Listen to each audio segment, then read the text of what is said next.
I think we in business. Can y'all hear me now? Hello? Anybody? Can y'all hear me now?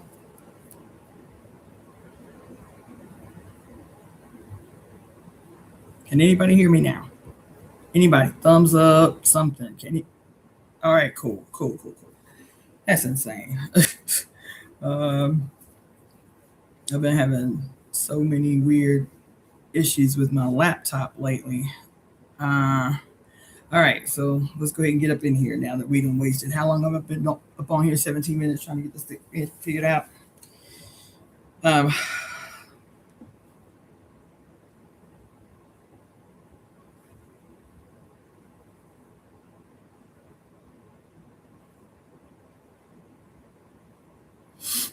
all right, let's see here. All right. Okay, well, that was a pain in the ass. All right. Man, it's crazy hot in here. Hold on, let me open this one up.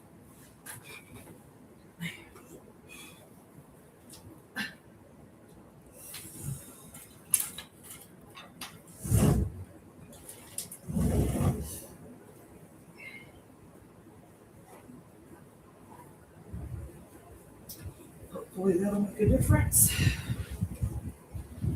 All right, everybody. We're going to get this show on the road. Hope everybody is doing well. All right.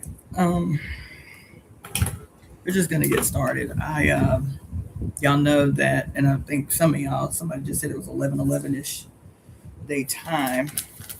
So you know that the full moon is upon us. So I wanted to talk to y'all about that today and maybe some other things. I don't know. I've been ever since I had the experience that I had last week. I'd been saying that I was going to be uh, a lot more stringent with my time, especially in terms of like my tendency to fall into wormholes. You feel me? And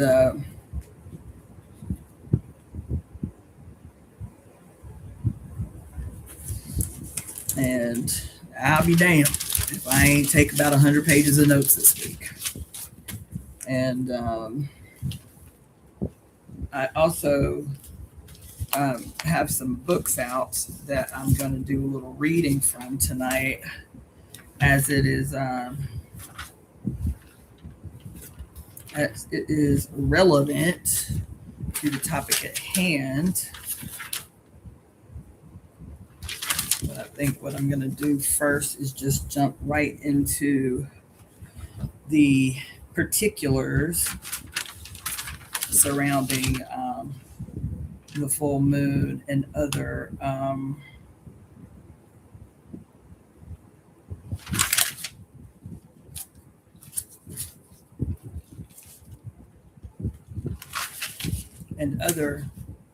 astronomical and astrological occurrences of this week. And then move from there, because that's what I pulled the books out for, is specifically because of the astrology. But of course, it's gonna take us a lot of places, so we're just gonna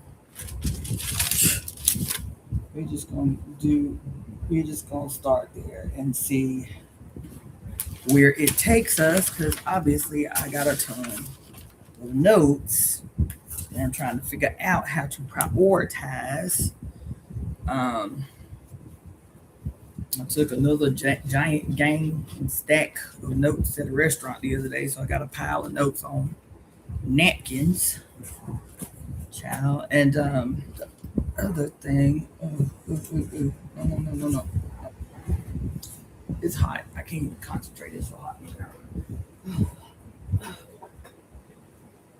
Oh man. Whew. It has taken me because my intention, and I, the goddamn glasses broke. Shit. Man, listen.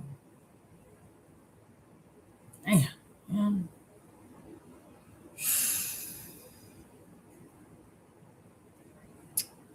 Son of a bitch. I'm gonna have to ghetto rig them later.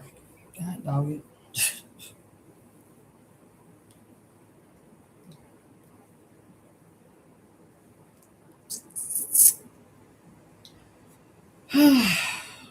So, while I'm cleaning my glasses, so today is the 28th. On the 26th, which was day before yesterday, man, I am, okay. I just,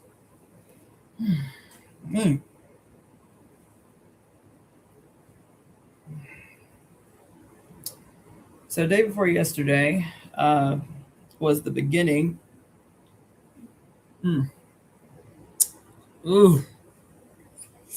Was the beginning of the Saturn retrograde. Oh my god. Okay, I gotta figure out a way to rig these real quick because I can't see without them, and so I won't be able to get half done what I need to get done. Oh god. Let's see here. And I'll tell you, I don't feel like myself without readily available, easy access to my books. So when I hired these guys to help me pack, because it was urgency packing, I couldn't direct them. We was all in separate places, and I was like, the books are the priority, box all the books. But I didn't even think about the fact that they was about to run through everything. So all of the books that are always closest to me, that I reference regularly, everything is in a box. Everything is in a box. I have no books with me.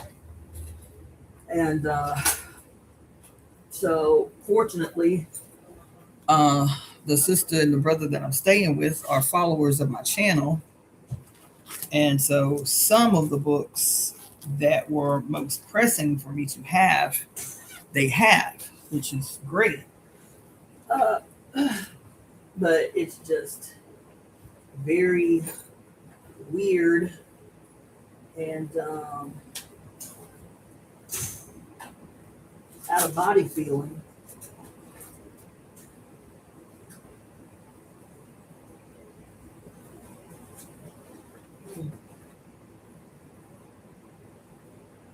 Yeah. It's just weird and out of body feeling not having my books around. Anyway, I think I might. Now, if y'all laugh, I'm getting up off of here. But I got to rig my glasses if I'm going to read anything. And one person laugh, we fighting. Okay? We throwing down. Man, I cannot see shit. Ugh.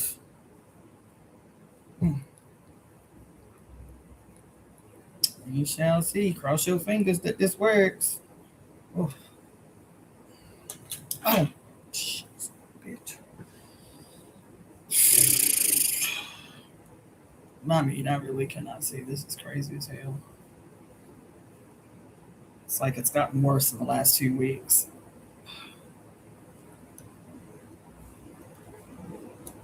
I think it might have worked. I had to use an earring until I can fix it. That's why I was telling y'all don't be laughing at my ears. Let's see. Yeah, I had to use an earring, so I'm gonna have a piece of bamboo on my face. And it's one of those earrings that doesn't have an attachment where I can just take the hook off. Whatever. Let's get up in here. Chad, it's a whole mess. Anyway, okay, so day 4 yesterday, we transitioned into a Saturn retrograde. Okay. Now, because Saturn is one of those slow moving outer planets, the retrogrades don't come as often, say, as like a Venus or Mercury retrograde. So,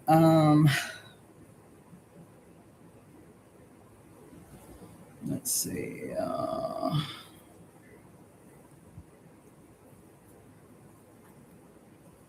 And today, on the eve of this full moon, the moon is Aquarius. Let's see.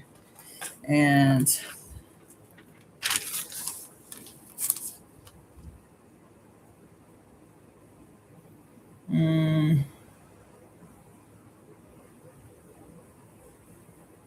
I guess let me just, because I didn't write down nearly as many notes about the actual like specifics of the astrological events. I'm just going to tell you what they are, then we will discuss.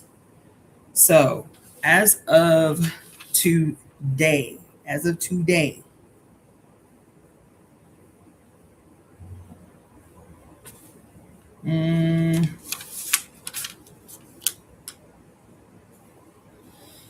all right. So, as of today, Saturn, as of what's today? Today's Tuesday. So, as of Sunday, Saturn has stationed retrograde. Saturn will be retrograde until December 10th. Mercury stationed direct on the 23rd. And then Neptune is also in retrograde, has been retrograde since July 7th, will be retrograde until December 12th.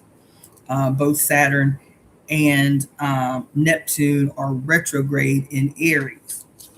Pluto is currently retrograde, has been retrograde since May 6th, will continue to be retrograde until 10/16, October 16th. Chiron will station retrograde on August 3rd and will remain retrograde until February 6th of 27. Uranus will station retrograde on September 10th and will remain retrograde until February 8th of 27. Mercury will station retrograde again on October 24th and will remain retrograde till 11/13. Venus will station retrograde October 3rd and will remain retrograde till November 14th. And Jupiter, these are the retrogrades for the rest of the year. And Jupiter will station retrograde on December 13th and will remain retrograde until April 13th, 2027.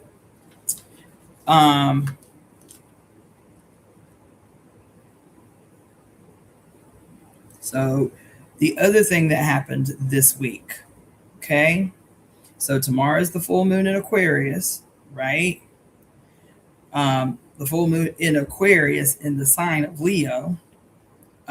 Saturn stationed retrograde a couple days ago. Mercury stationed direct a few days ago, right? Neptune stationed retrograde about a week ago. 2 weeks ago. And so yesterday, let's see.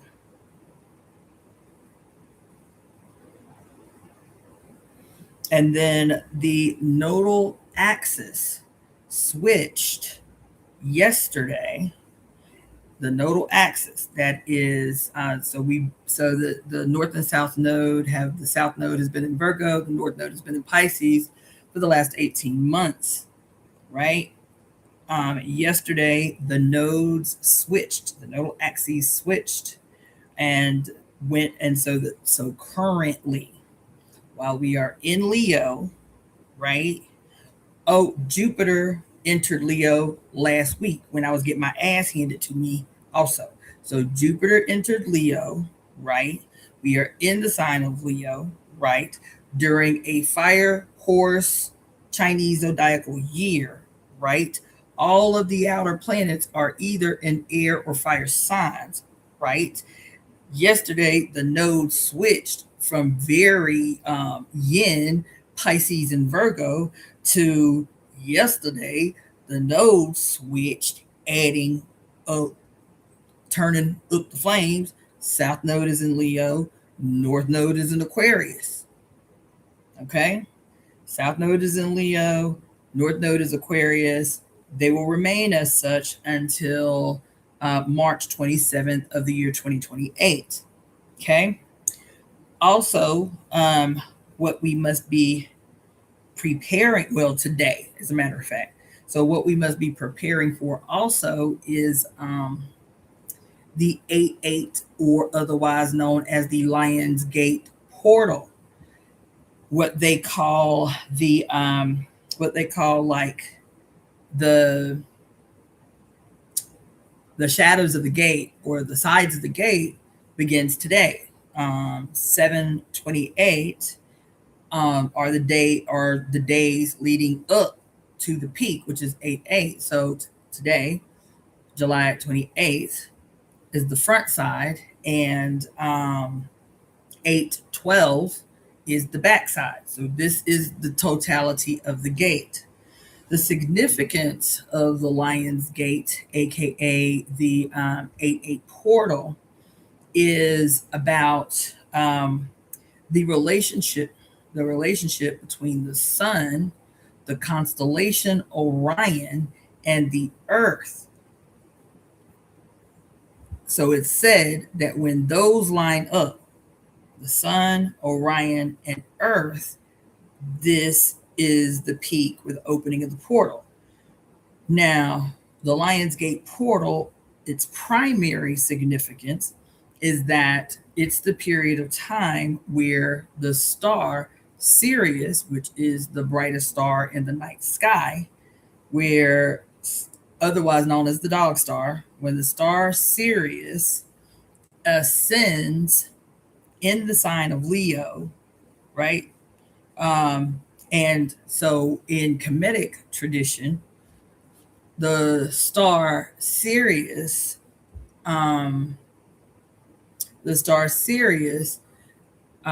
was represented by the goddess Sobdet, who when her time came around, she represented the period that the ancient people prepared for the flooding of the Nile.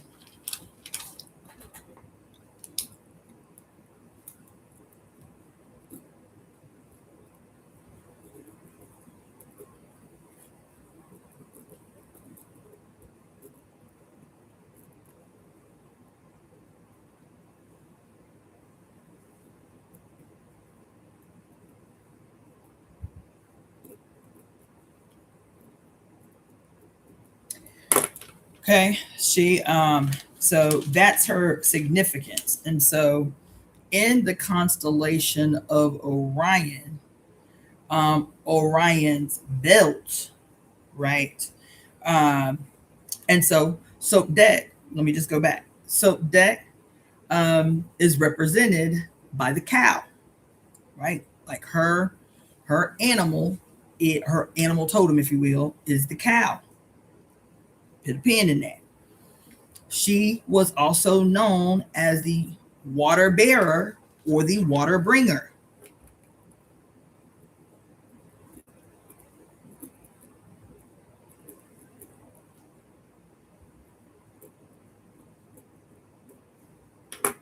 Right? In the Kemetic calendar, she was considered the star Sirius, represented by Sobdet. Sobdet was considered one of the primary timekeeping deities. Okay, so you got the water bearing aspect of Sobdet. Who do we usually associate with the water bearer? Who do we usually call the water bearer? Aquarius, right? So as we're preparing for the 8/8 portal, I'm sitting here telling you about the Kemetic significance of the 8/8 portal, also known as the Lion's Gate portal, and it's about star sign Sirius, because this particular period in the calendrical clock informed people who were agriculturalists, informed them of when to expect the flooding of the Nile, right? That's why she was called the water bearer or the water bringer. Okay. And she's called the water bearer and the water bringer. And here we are as the nodes, the north and south node. The north node is going to be in Aquarius at the time that the 8/8 portal happens.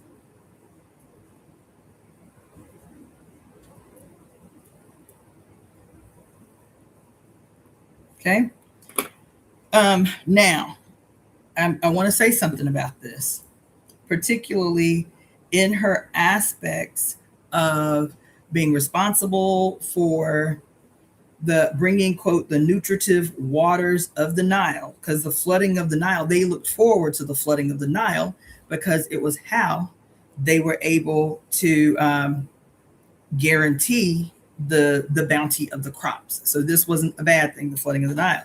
So between the flooding of the Nile and her aspect based on the flooding of the Nile being, or her epitaph being called the water bearer, I want to talk about that, particularly where the 8/8 portal or the, quote, Lion's Gate portal significance is concerned. All right. Because should I stop there? Nah, put a pin in it. I'm gonna come back because I'm gonna give y'all the rest of these little specifics and then we'll come back to this. But that's gonna be important. Put a pin in it. All right. So the nodal axes switched yesterday and will remain the north node in Aquarius, the south node in Leo, and will remain until March 27th of 2028.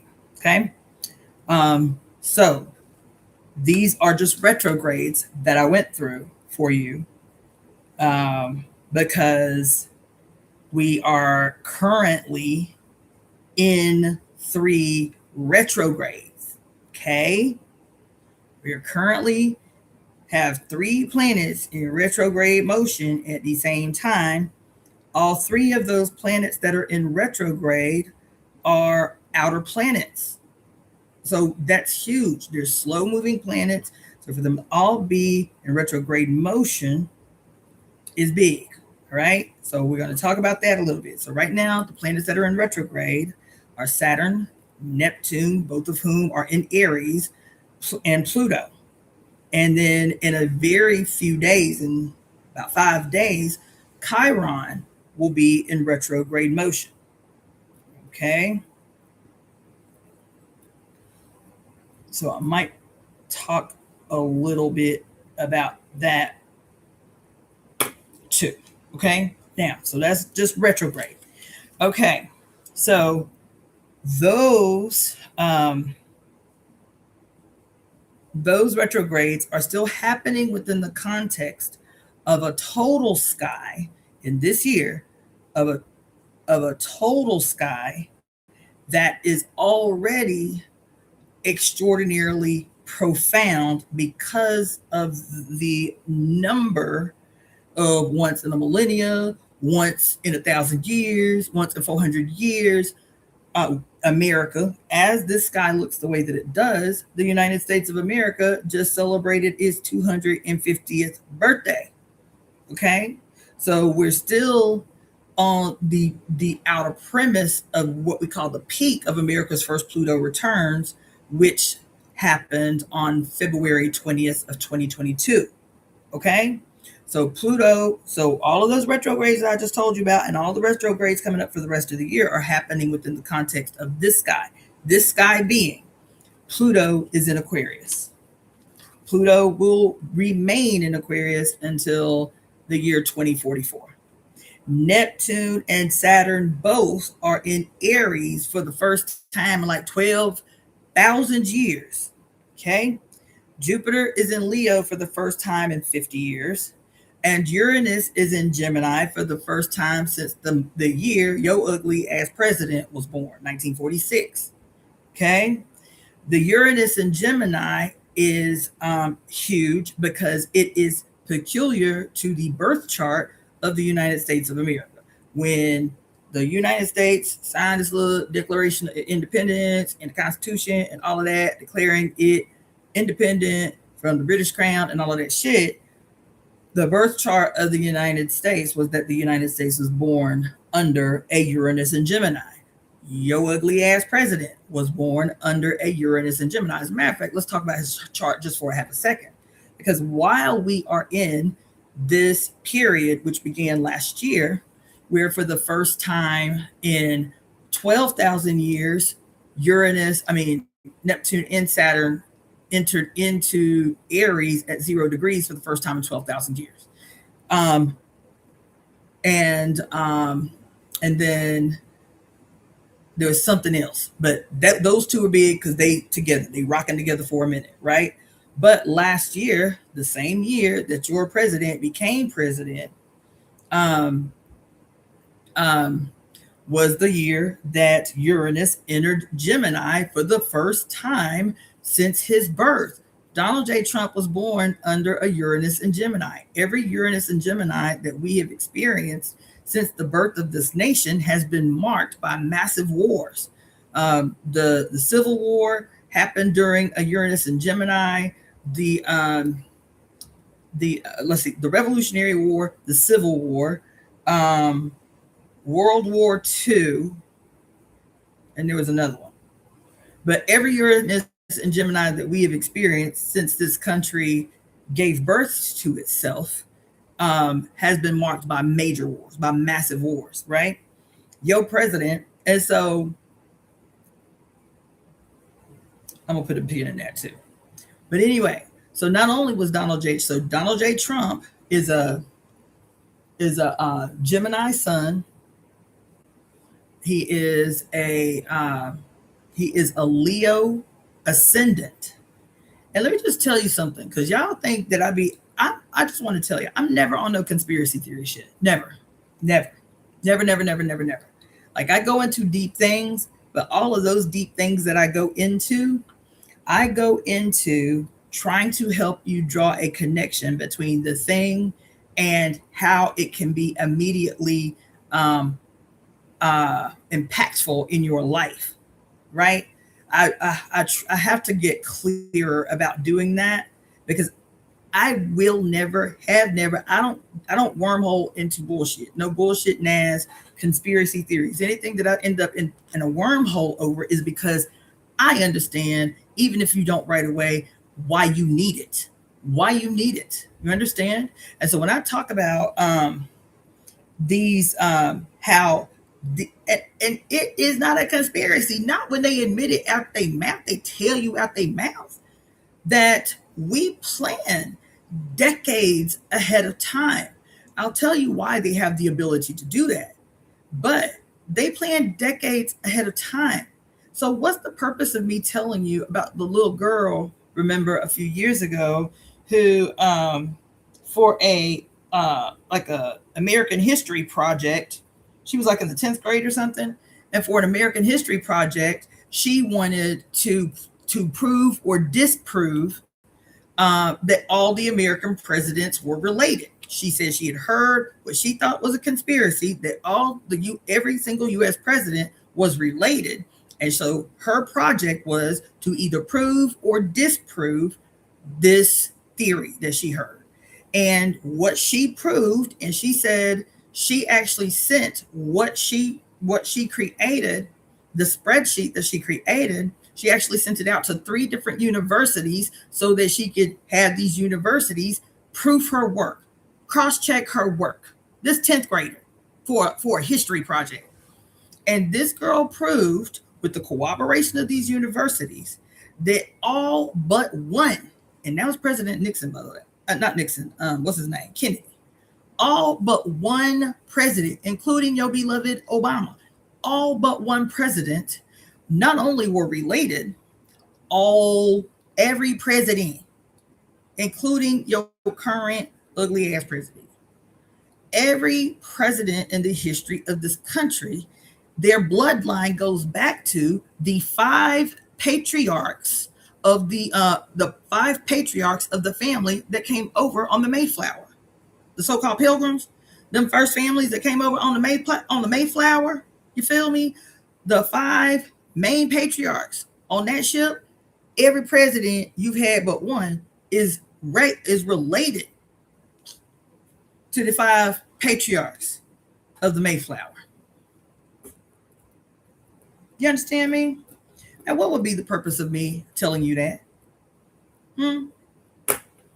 Because y'all stay stuck in y'all feelings. Not only do you stay stuck in your feelings, you stay pulled around the entire cabinet by your heart chakra, by your heartstrings. So because the Negro and his beautiful Negress wife became president and first lady of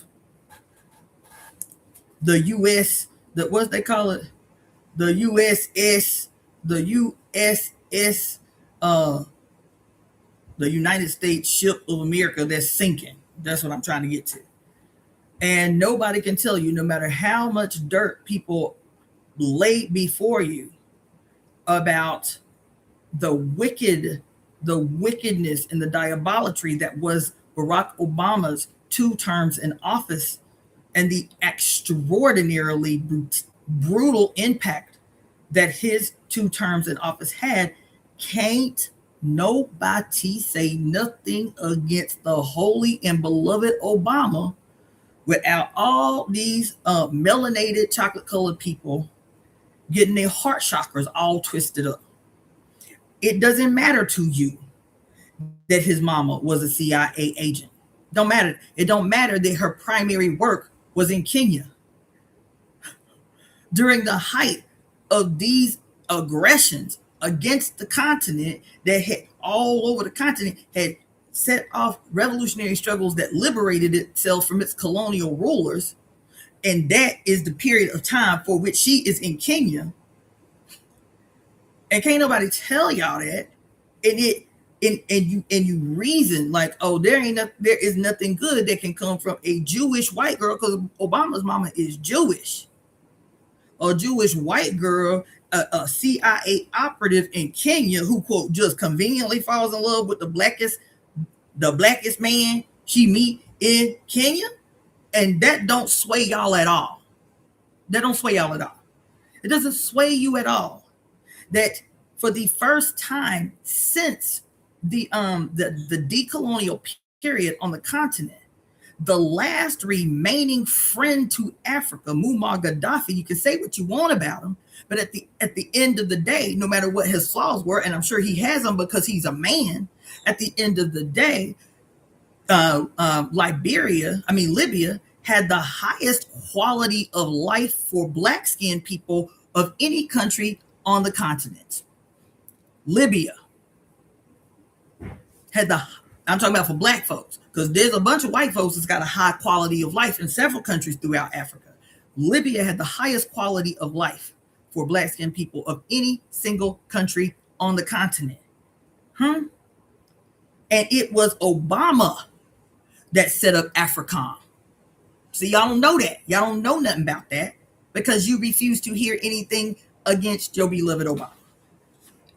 Obama was the one that made AFRICOM possible with his right-hand man, Hillary Clinton.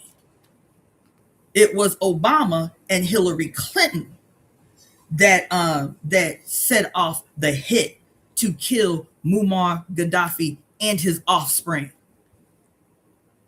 Y'all literally watched his administration in broad daylight pile up the bodies of black-skinned people that look just like your cousins, just like your mom and them, just like people who live right down the street from you. Thousands and thousands and thousands and thousands of black-skinned people massacred under the auspice of going to, quote, kill the big bad Gaddafi, throwing black-skinned bodies in open mass graves. That happened. That ain't no conspiracy. That happened on the news during Obama's administration, before the 2 terms that he was in office. Y'all watched it. And because you loved him so, and because you hate Africa so, you, especially you black-skinned Negroes, talk about we ain't got nothing to do with Africa because we indigenous and all, anything to sever your ties from that which belongs to you. That's a discussion for another day.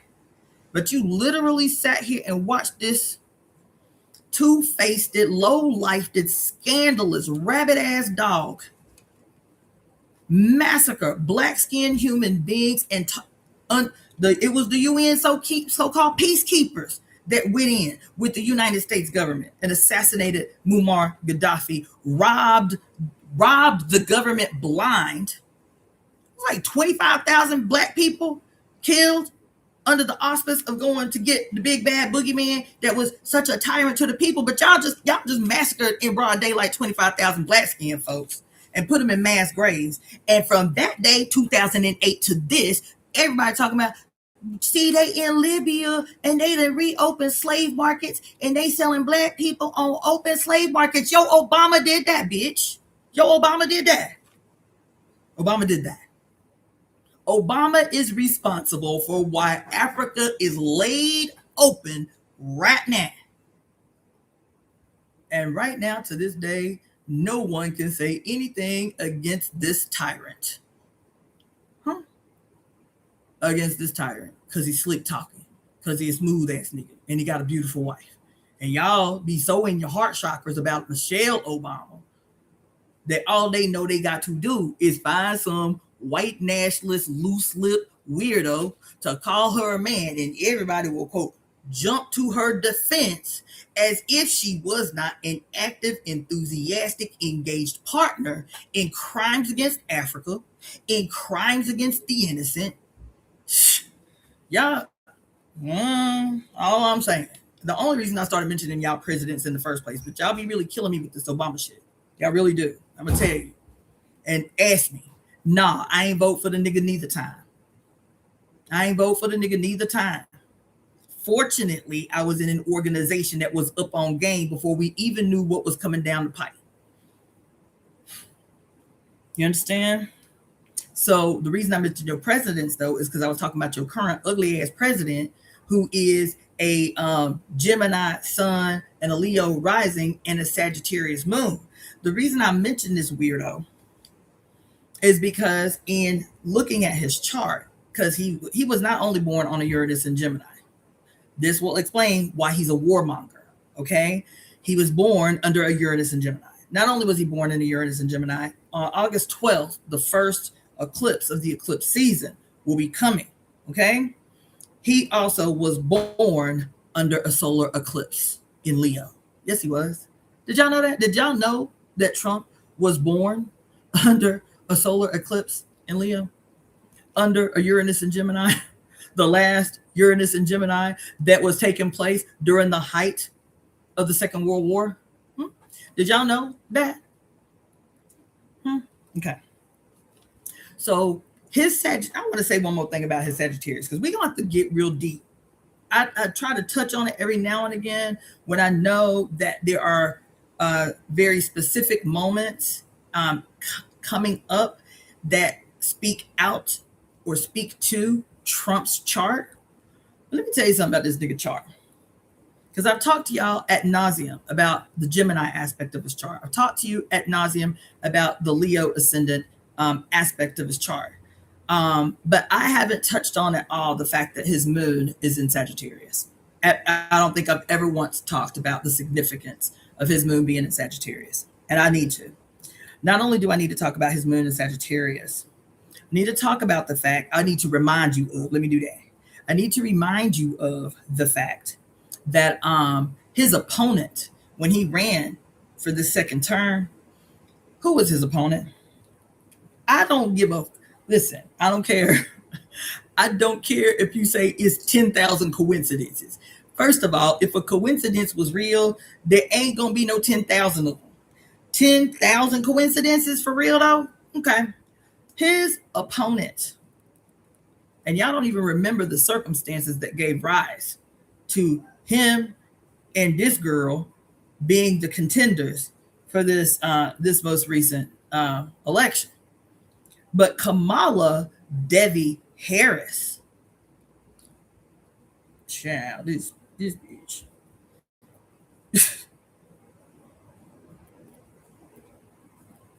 Kamala Devi Harris, this bitch, has the exact opposite chart of Donald J. Trump. She is a Leo sun and a Gemini rising. Who else you know is a Gemini rising?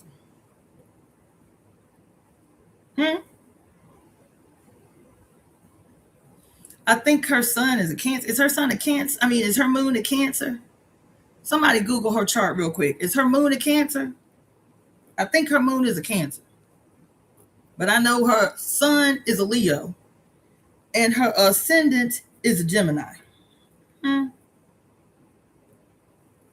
Somebody do that for me real quick. Google this chick's chart and tell me what her moon is, because I'm about to talk about Trump's moon.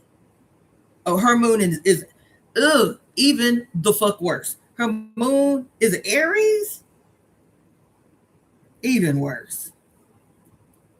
Child, even worse. Do you see this girl? Do you see this girl chart? Ain't nothing but fire and air. Do you see Trump's chart? What's Trump's chart? Gemini, Sag, and no, yeah, and Leo.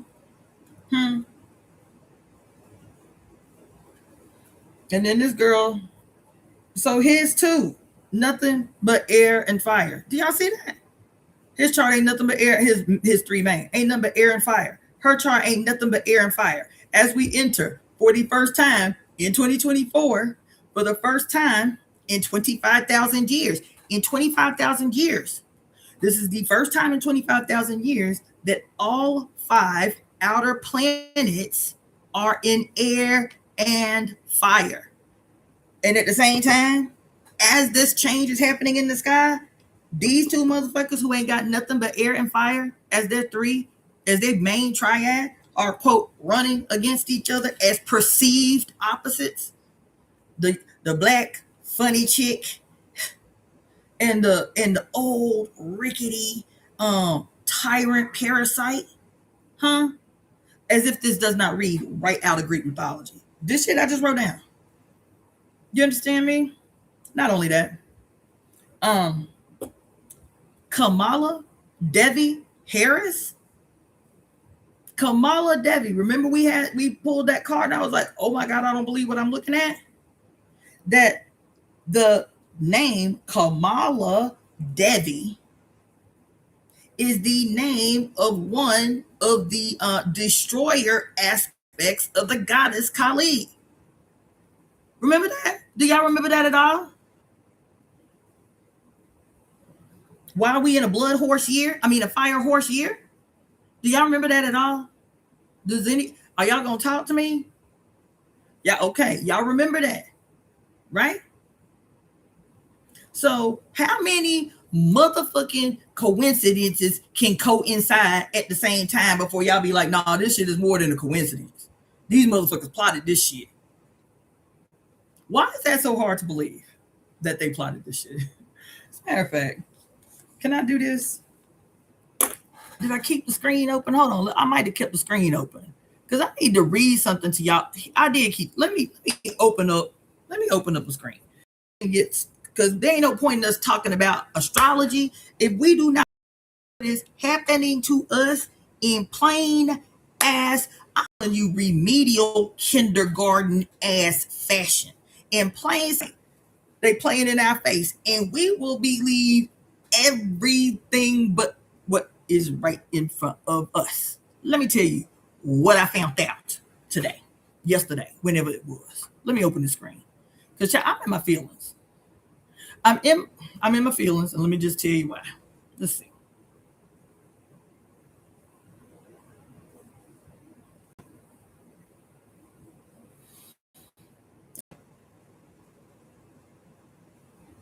So we're gonna do this one first.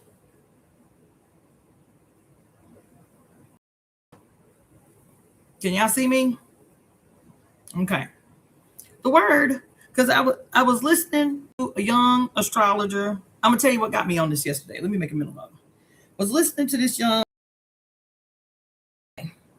talking about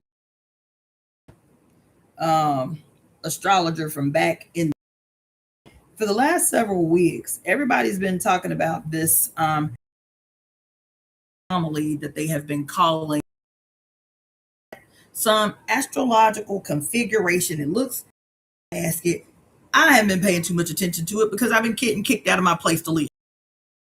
Motherfucker homeless now. So I've heard in passing basket. Now the thing about this guy, I think that's his name, Barbo or Bardo or something like that. Now he was an old head astrologer back in the day, like the 1930s or something, right? And so they were just saying that because of his peculiar approach to astrology, that as an astrologer, his predictions have been the most spot on, right? So this guy supposedly predicted the fall of the Cold War before the Cold War even began. How he did that? How he did that? You understand what I'm saying? How he did that?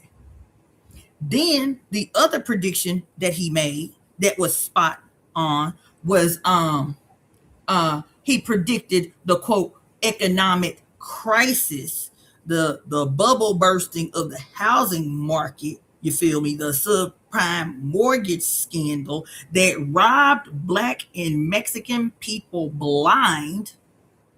He predicted that with such precision,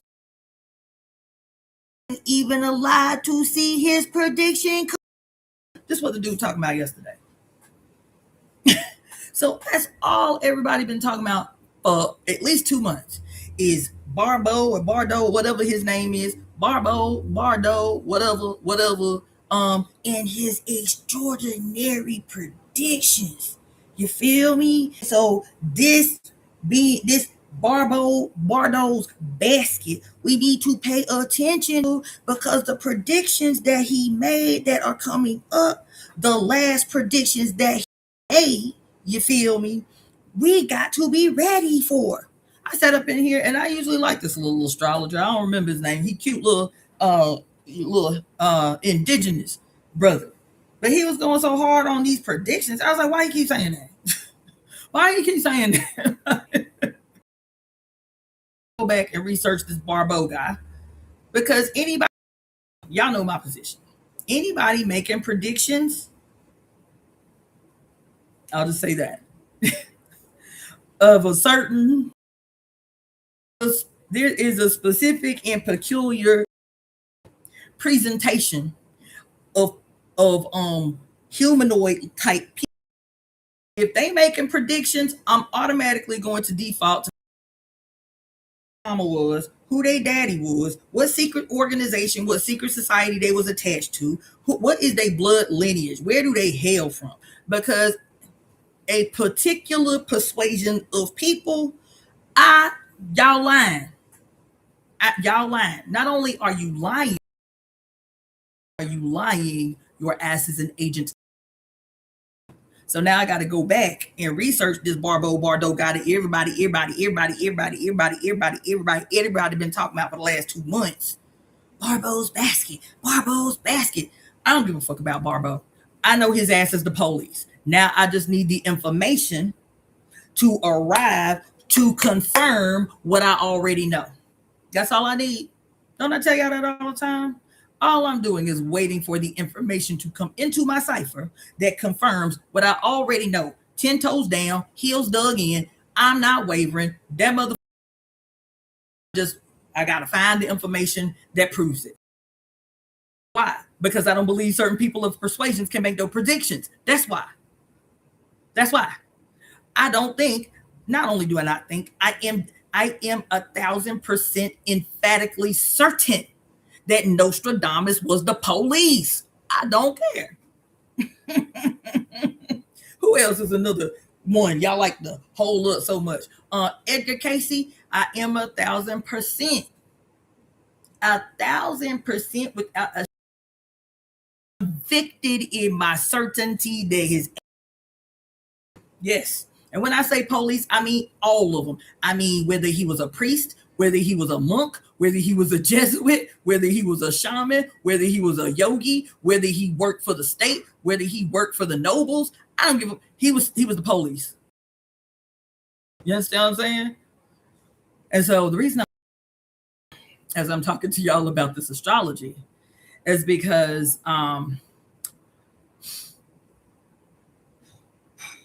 let's read a prediction that once you see it, it's literally right there in your face, right? It literally says to predict. What does dict mean? It means speak or say. Dict, like dictation. Somebody is writing down what's saying. So to predict, to pre-write, to pre-say, to pre-speak. What does this say? What does this etymology say? The word prediction originates from the Latin predictio, which means a foretelling, and entered in English via French in the mid 16th century. The term prediction first appeared in English around the 1560s. Remember what I was saying about searching the etymology? See what y'all talking about over here.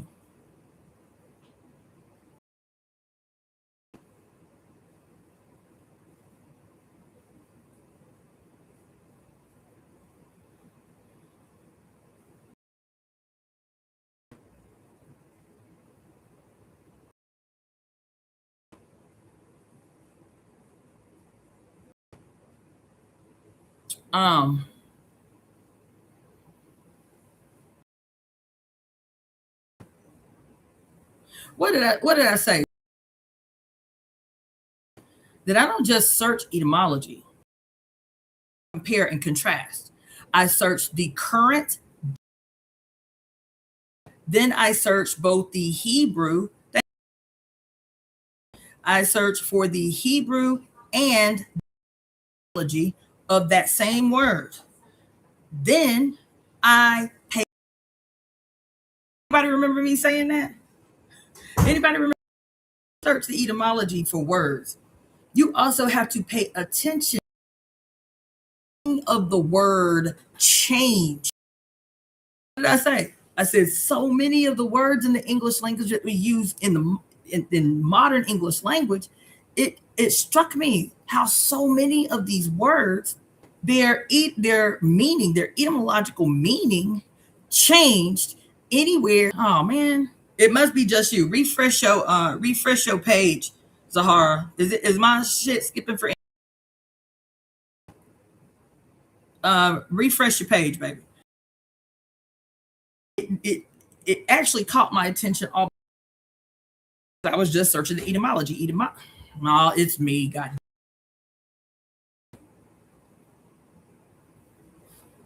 Nah, Zuhara, you ain't. It ain't you, child. It's skipping. It's me. It's saying my Wi-Fi is unstable. Hold on. It might be because of where I am in the house.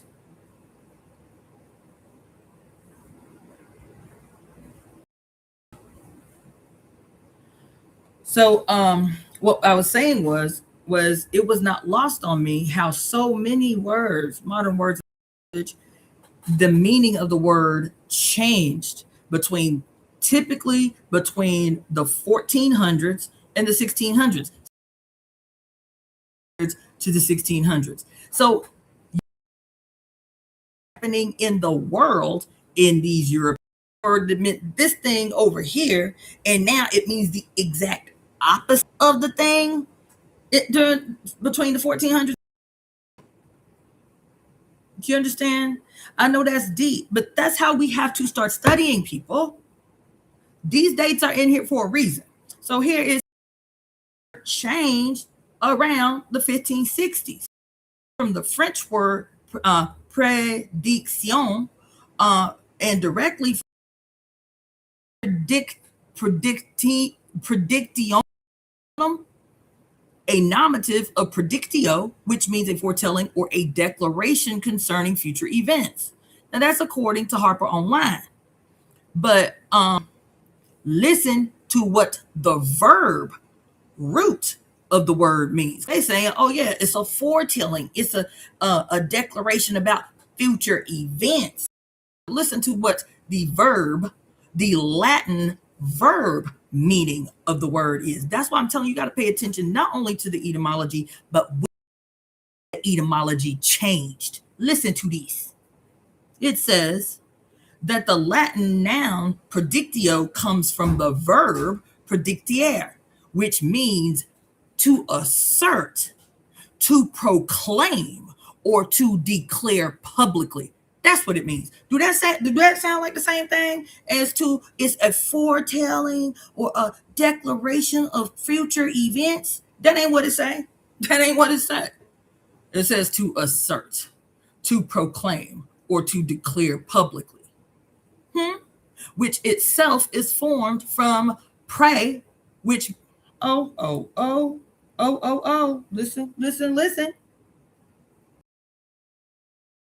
listen. The prefix pray, Prae.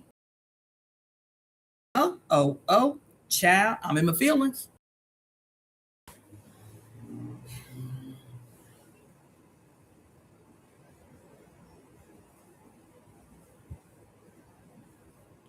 This bullshit is pissing me off. I might have to take but we got to read this though, and then I'll just take it off.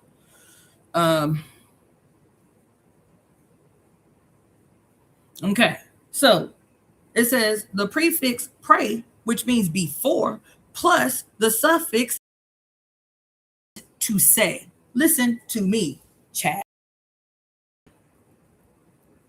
To break down the word gives you even a deeper meaning of the games they be playing in your face.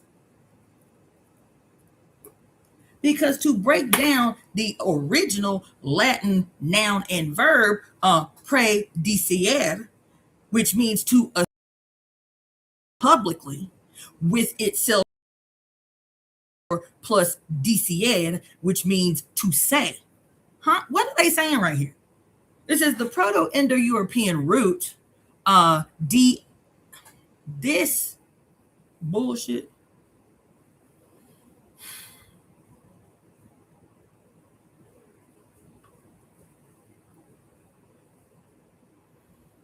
Let me try to read this shit fast. It says, the Proto-Indo-European root, deik, underlies dicere, carrying the sense of to show or pronounce solemnly. Historically, prediction was used to describe both prophecies and listen, God damn it. What did it say? It says it was typically used to describe both prophecies and in forecasts. In forecast. Ain't that what your weatherman do? What does it mean to proclaim or to speak an informed forecast? Do your weatherman report the weather and the potentiality for weather? Do he report it? Is he informed by God proclamations about the potential? When he say there's a 70% in your, is he being informed by God to be able to make this proclamation that you trust and plan around? Listen, oh.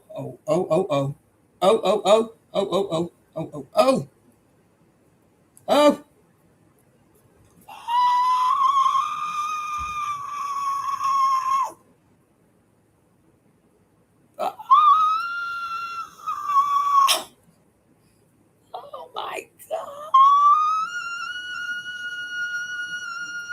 Oh shit. Listen to me, y'all. Oh my God. Oh my God. Oh my God. When I tell you this shit is in your face, oh my God. It says here, prediction was used to describe both prophecies. Let me tell you something. Listen. If your weatherman, that's a great analogy to use right now. Yes, it is. Yes, it is. Yes, it is.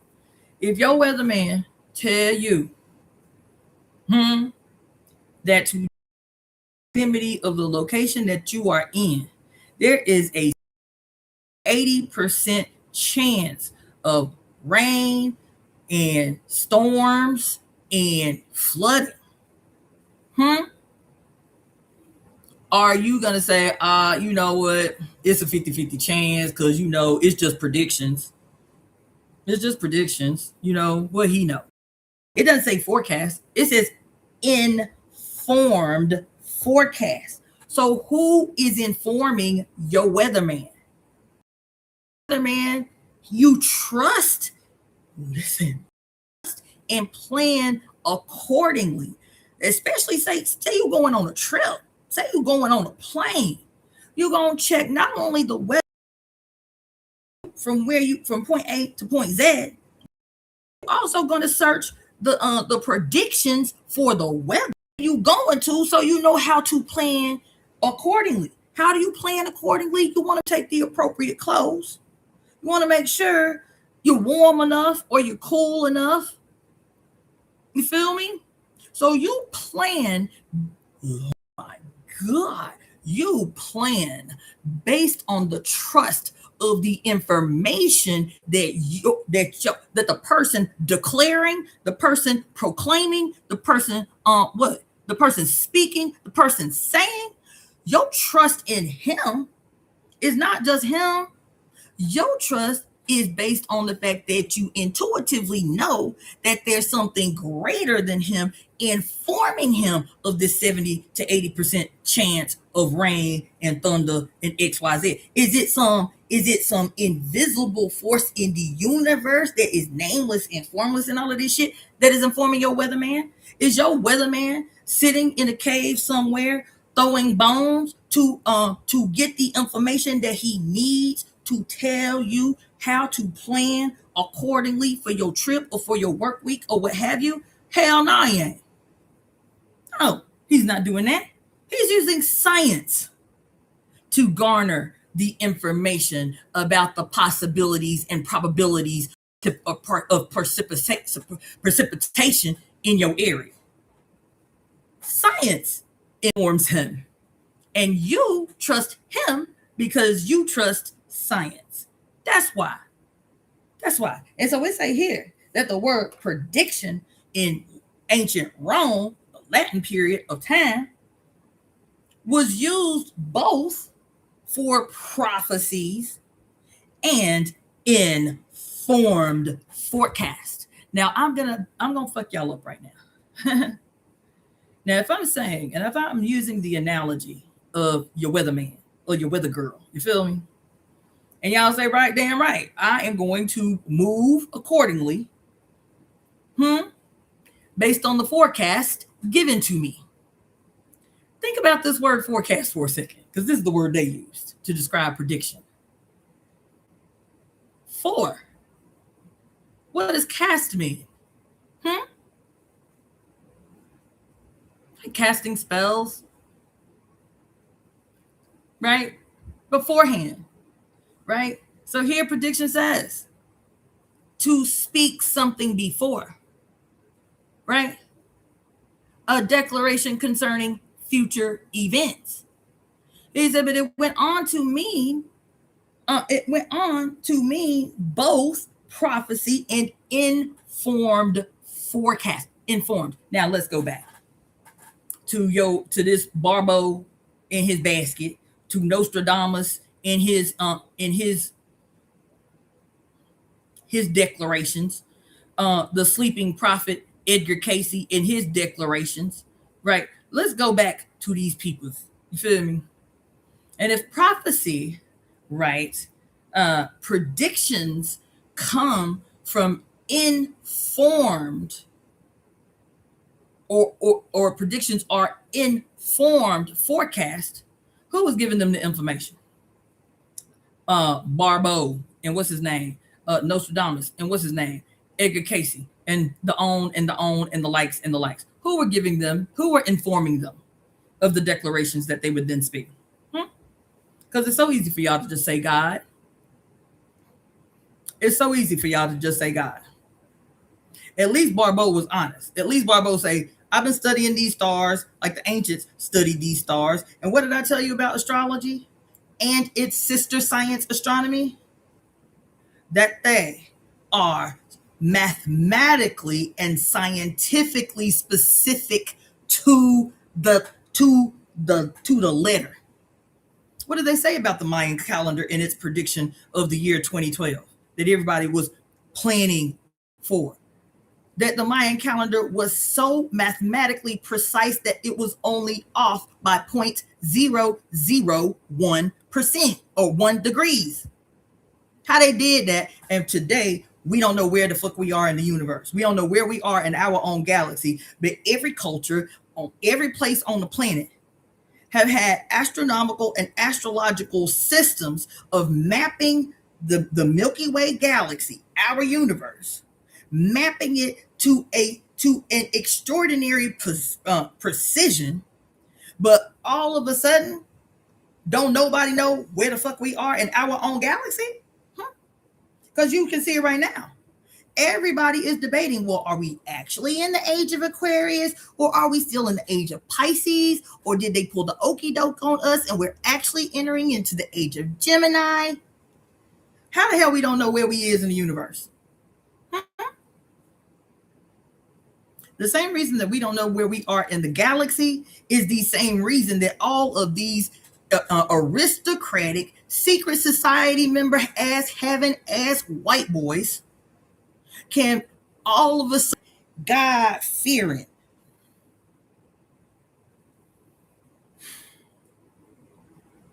God devotees. How come all these of God, wherever they have been in the world, how come ain't Terry no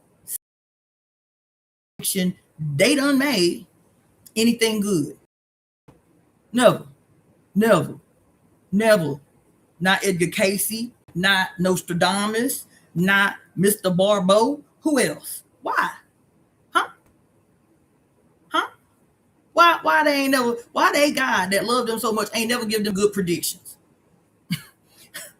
Why all the predictions is all the ways that they God can terrorize the globe? Huh?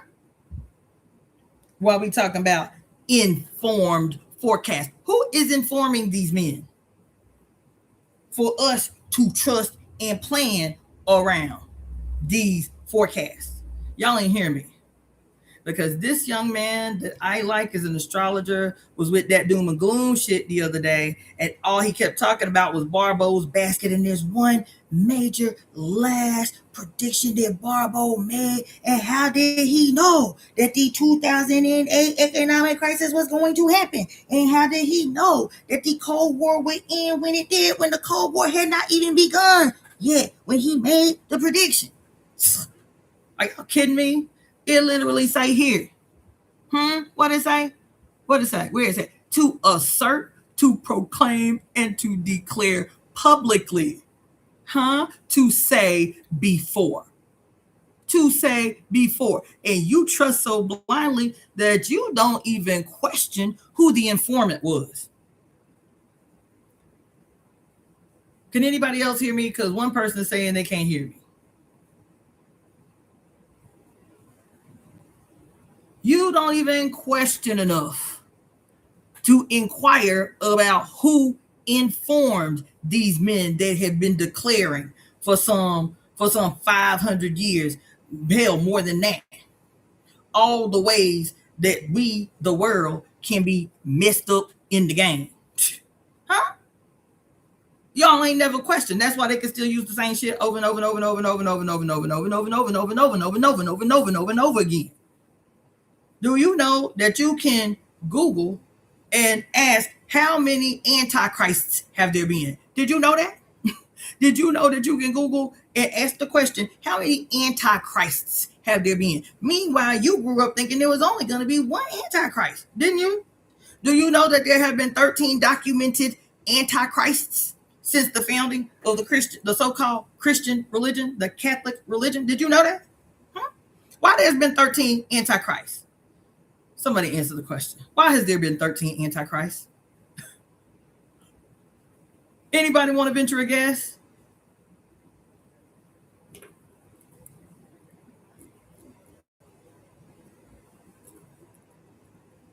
Hi. Has there been 13 antichrists? Huh? There's been 13 antichrists because you motherfuckers keep buying the same story over and over again. They like, damn, we can still use this after all this time. Ain't nobody gonna question us about the quote coming antichrist, the coming antichrist, the coming antichrist. And every time we get rid of one, we can still use the same. We can still use the same script. You feel me? The same script. As long as they buying, bitch, we can keep delivering the same script. Yes, we sure can. Sure can. Damn, this still working for us like this? Look like we need another antichrist, y'all. Who gonna be the whipping boy this go round? Who gonna be the whipping boy this go round? Who gonna be the one to take the fall for the whole thing this go round? Hold on. As long as y'all keep buying what they selling, baby, they gonna keep selling it to you. So, okay, let me go ahead and finish reading this and then take this off of here. So it says, informed forecast. Its earliest recorded use in English is from 1561 in the writings of theologian William Fulk, reflecting the words adoption into scholarly and religious context. Over time, the meaning broadened to include foretelling based on knowledge, experience, and scientific goddamn investigation. It say that right there. What do I keep telling y'all? God damn it, I'm having a moment. I'm having a moment. What have I perpetually told you? I do not claim, will not ever claim to see the future.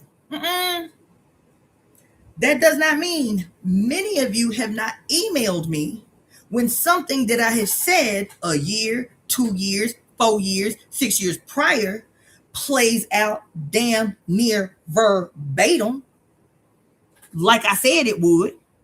And y'all be like, damn, and then y'all send me a timestamp. Remember when you said this and this and that and that and this and such and didn't that? Look at what the headline in the news is today. And I'm just as perplexed as y'all. I'm like, damn, I did say that. Do you know that even after those things have happened, and there have been many, I still do not proclaim to be some deep, insightful, soothsaying ass witchy bitch oracle that just be having divine interventions with my work and my crystal ball. That ain't it. That ain't it. That is not it. I tell you over and over and over again that more than anything, because let me tell you, when I was in the African People's Socialist Party and the chairman of that organization, Omali Yeshitela, we would go to events and we were straight what you call secular. We were straight dialectical materialists. To make it easier, we was atheists. You feel me?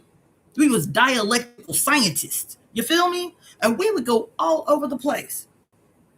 And I couldn't believe how many times in the 15 years I was in that organization, people be like, damn, chairman, it's like you got a crystal ball like that. How you know that was going to happen like that?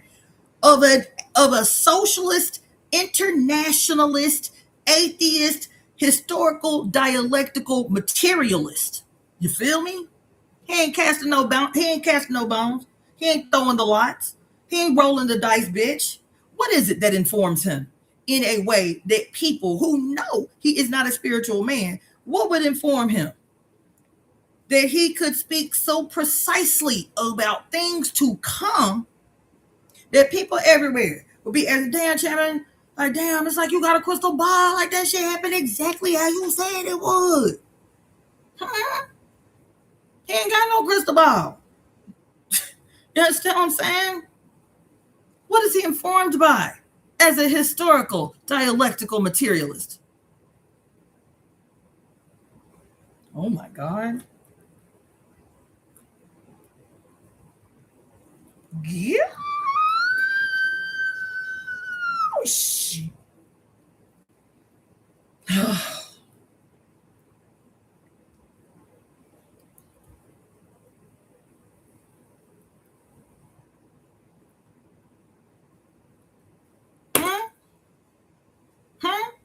Why would people be asking 85-year-old Chairman O'Malley Yeshitilla, you got a crystal ball hidden up in there somewhere? How you keep predicting the future? What does it say right here? He said later it was used to describe, the meaning broadened to include foretelling, forecasting, based on knowledge, scientific investigation, bitch. Prophetic declarations. That's right there in black and white. Predict emerged in the 1620s as a back formation from or declare before events happen. Listen to this sentence right here. Later, the verb predict emerged in the 1620s as a back formation of the word prediction, carrying the sense of what? To foretell or declare it happens. Pause. Our sister Tajali, who's been sick. Our sister Tajali was telling us when I interviewed her way back that when she was a Jehovah's Witness in the South, and they partnered with this organization called Jesus. Remember that? And she sat right up on this interview and told us, this Jewish man who went through all the Jewish rituals, he had a bar mitzvah and read the Talmud and all that shit, gave his life to the Lord and joined Jews for Jesus, you feel me? That she said when he was leading her youth program, he told her one of the foundational tenets of the Judaistic religion, that as quote chosen, that are quote chosen, that are raised up above the rest of us, that there is no transgression they can commit. There is no transgression they can commit for which there is not absolution guaranteed to them. Now, I had this little Jewish girl get mad because she said, absolution is not in Judaism, it's in Catholicism. Mission, bitch. It's the same thing. It's the same thing. Same thing. So you get offended, but the whole thing is about absolution. Not only absolution, people. Not only absolution. Because for absolution to be a guarantee, there must be absolutism. Our God is the absolute. Our God is the only God. Our God is the true God. There is no God but our God. That's absolutism. And if your God is the only God, if your God is the absolute, if your God is the only God that has ever been, ever will be, and this and that, and this and that, and he has erected you and your peculiar people who came to this planet the same way everybody else came to the planet on the goddamn planet, the estimated 100 billion human beings that have ever been born got here the same goddamn way, but your God is the one God. Your crew is the only crew. Your crew is the crew raised up above all others. You feel me? Right? Then it means that if your God is the absolute and your crew is the absolute, and there is no transgression you can commit for which absolution is not a guarantee, then it means that those among you who just by proclaiming, you hear me? Listen to what it says here. Just by asserting, you hear what I'm telling you? Just by declaring publicly, do you understand what I'm saying right now? Just by forecasting your future, just by you forecasting your own future as the quote descendants of the one true absolute. You feel me? Then it means you can declare from among you.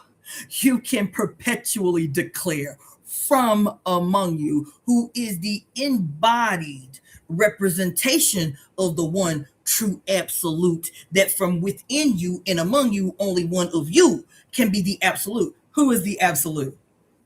I'm I'm about to fuck y'all up. Who is the absolute for those who call themselves practitioners of Judaism?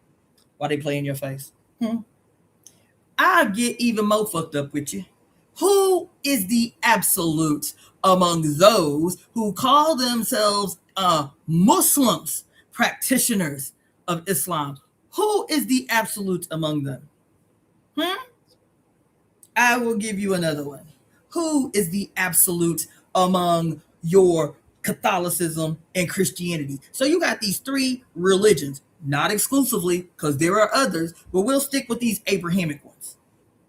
These three religions that are essentially the same religion in different garbs. You think I'm playing? Here you got so-called practitioners of Judaism, God's one and only chosen folk. And what do they look like all the time? I'm telling y'all, symbolism will change your whole perspective on the world, because symbolism is what's being used to rock your ass to sleep. The practitioners of Judaism. I live in a city where they probably more of them here than any other place except New York and in Chicago. The practitioners of Judaism are defined by what? Every time you see them, they white-skinned human beings dressed in all black. Isn't this the case? They white-skinned human beings dressed in all black. Switch. Catholicism. The nuns, typically, by far, white-skinned women dressed in all black. White-skinned women dressed in all black. Switch. The males of this tradition, Catholicism. Especially the higher ranking. What are they usually dressed in? Sometimes black, mostly white-skinned, dressed in black, the lower levels of them, the foot soldiers of them. But then when you get up into positions of power, depending upon the sanctity of the occasion, they will be dressed in the colors of the Iyami. Your pope will be dressed in the colors of the Iyami, Ajay, red, black, and white.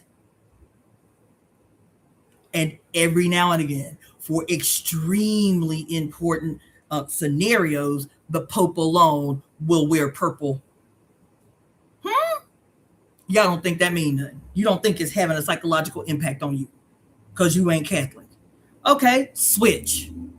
These dark-skinned, melanated, primarily black, the majority of practitioners of Islam are black-skinned. The majority of practitioners of Islam are black-skinned. So you got these desert dwellers. I'm talking about dark skin in terms. So dark skinned to extremely black skinned, melanated people in desert regions wearing all white. Switch. Even when you talk about the Nation of Islam right here in the United States, ain't wearing white. They wearing all black. But them sisters, all of those melanated sisters, all of these black of the Nation of Islam were seas of women dressed in all white from head to toe. Am I lying? Am I lying? They ain't the only ones that did it, because the Nation of Islam got it from somewhere too. You don't want to know where they got it from? The UNIA, the Improvement Association, where you can see images of the Black Cross nurses in the Black Woman's Legion of the UNIA by the thousands marching down New York Street Avenue, or to what's the other place? Times Square Garden. Estimate of 20,000 black skinned women dressed in white from head to toe. Is that an accident? These symbols mean everything today, like they always have. And these religions are religions of absolutism. They say these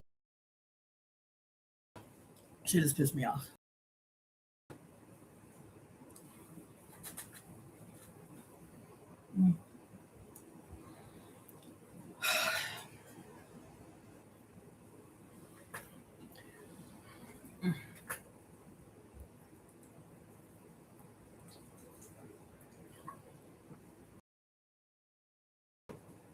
That fake fight in your face. These religions that fake fight in your face. These what you call them? Tribes of Israel. These religions that fake fight in your face, right?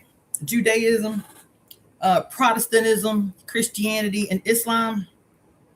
They got other brethren, but I'm talking about these Abrahamic ones that fake fight in your face, right? All of them are religions of absolutism. When I say absolutism, I am talking about our God. Don't they?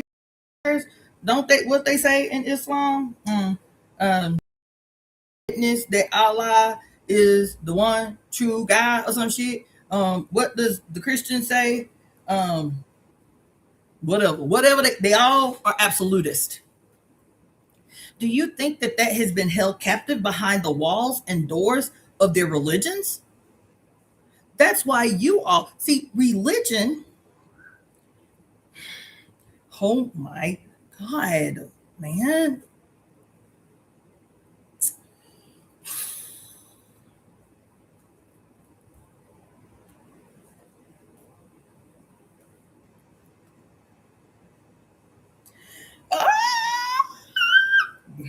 Mm. Oh, listen. Mm.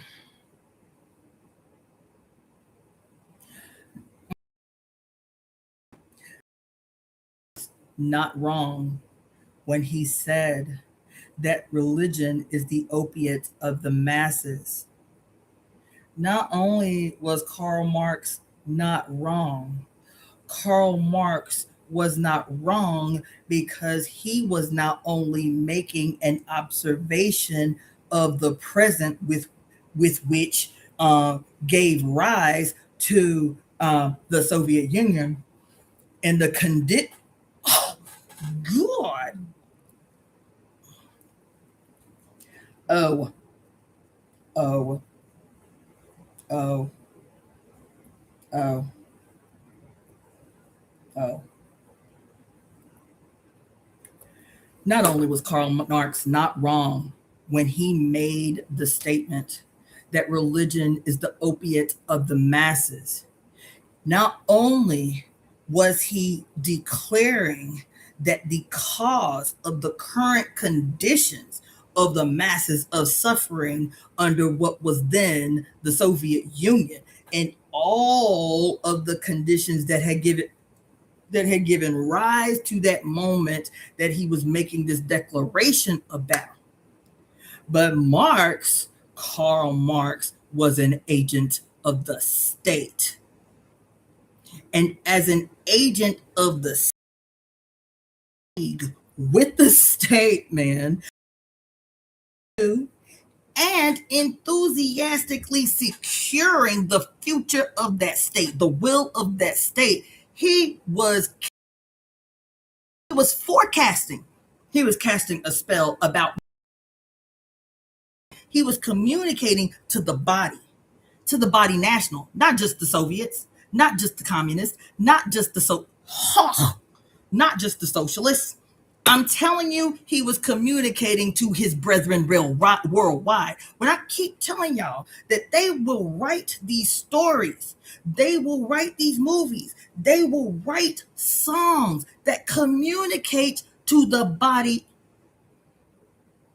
of God. Goddamn.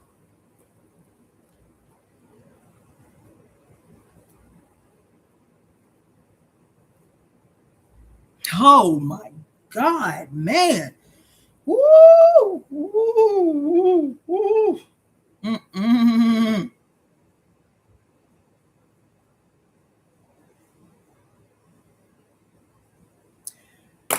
I don't know. I don't know. I don't know. I still don't know what we're gonna do. I still don't know what the answer is. That's my frustration.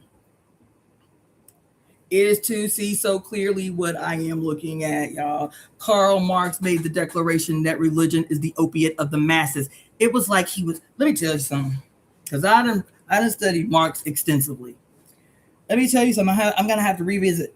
I'm gonna have, because what he did was while he was talking masses of suffering people who wanted to liberate themselves from the machine, the capitalist exploitative machine that was a revolution in his period. You feel me? And slave workers and shit like that. And we all thought, because I was a socialist for a long ass time, we all thought that he was speaking. Oh my God. Oh my God. Oh my God.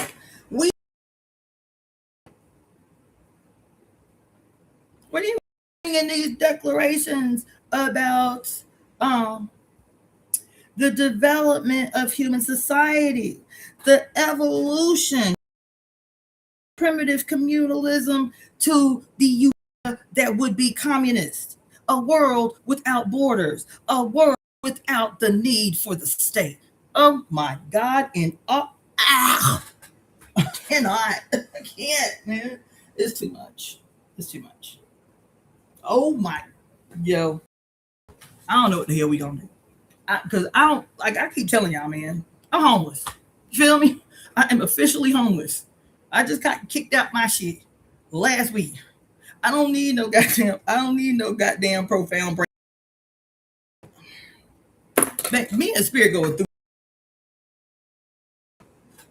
because I don't give a fuck. I did not on this here wonderful, beautiful earth planet that we live up on, that's bountiful, rotten ass suns is threatening to destroy everything. I did not incarnate on this motherfucker to be poor. To be poor. I did not incarnate on this mother. I was clear about it when we was poor when I was a kid. That ain't the reason I'm here. I did not come here to be poor. I did not come here to be a martyr. I did not come here to be starving. I did not come here to be loathed. I did not come here. I'm not the fuck up on the most bountiful planet that we can see without homeless. To be up in this.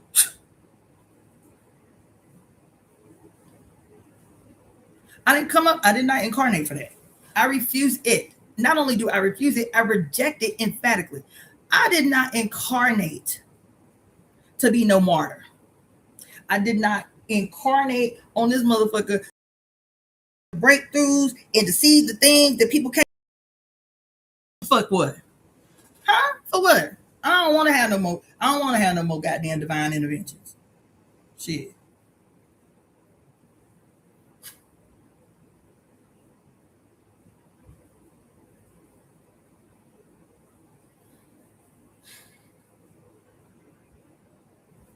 I don't want to see. I don't want to see. Y'all think I'm up in here lying. Y'all think I'm tripping. Y'all think I just got an attitude because of the moment. No, man. I'm telling you to see what I see. And that's why I'm always trying to teach you the way that I do. I am not the least bit interested in being the quote the one. I ain't the least bit. I ain't never trying to be that. I ain't never trying to be no guru to you. I'm not ever trying to be no supreme yogi to you or none of that bullshit and ass bullshit. I'm not trying to be your yay or your mother supreme or none of that bullshit. So I teach you the way that I teach you so that you can see the way that I do. The only way that the world is going to be transformed from you. And so I have to suffer. I suffer because everybody around me is like, shut your mouth. Cassandra, why you talk so much? Why you give away so much? Why you talk so much? Why you give up all the goods? Charge these motherfuckers. But I get that. I do, man. I get it. But God damn, man, this government just killed 70,000 fucking babies. That's the thing I keep defaulting to. These motherfuckers are literally massacring Sudanese and earth, bitch. It's like if I had the information then later, I feel compelled to do that. But it's to be homeless. Do I have to have some random ass out the home I've lived in for 7 years to make sure that we can end our collective suffering once and for all? Like, this is stupid shit. And I'm sitting here having a moment on this goddamn eve of this full moon, trying to again put y'all on game, man. We are on the brink. God damn it, man. We on the brink. And it's only going to go one or two ways. I want you to hear me. These motherfuckers done dug their heels in. We're not talking about 10,000 coincidences. Why? The majority of the presidents of the United States are either Leos or Geminis. They tell you in your face, there is not one aspect of your life we have not planned for. We have not participating in making sure we can predict. How do we do that? Because it's what, you know what I'm always saying, right? That up in here in the Temple of Evolutionary Emergence, what's the first tenet? That as goddess worshiping people, right, as the daughters of the one great mother, right, when you come up in the Temple of Evolutionary Emergence, it's what the fuck we say. Whatever it is, it's what the fuck we say. Ain't I always saying that? Whatever we say, we don't need no arguments. We ain't arguing with nobody. We ain't reasoning with nobody. We ain't trying to prove shit to nobody. You can be here or you cannot be here. And that's it. That's all it is. But how about, why am I able to say that? That up in the Temple of Evolutionary Emergence is what the fuck we say. Because we have been living in a world that whatever else, no matter how outlandish or asinine it may sound in the moment, we give energy to it. We breathe life into that bitch. There are no predictions made by males in the last age. They declare, and then they have plenty of time to plot, plan, guys, to ensure that what they great grandfather declared that they have been strategically and methodically planning to ensure happens. When they say, sister was telling us, when the Jewish man became and joined the Jews for Jesus, he told them in the Sunday school class that as a part of, because we are a religion of absolutism and being the followers of the one absolute God, that we are granted perpetual absolution, remission, however you want to say it, right? That whatever transgression that we intend to commit. Do you hear what I just said? That's what she said. That's what she said. The Jewish do, who the red, whatever transgression we intend to commit, we must inform the intended target or victim of our transgression. Well, damn, if you tell, oh my God. Oh my, see, I can't,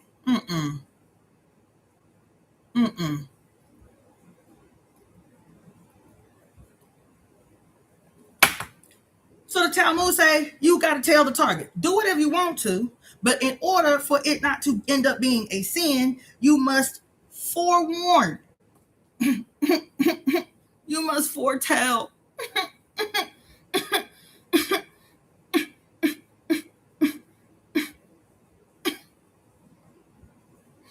Oh my God.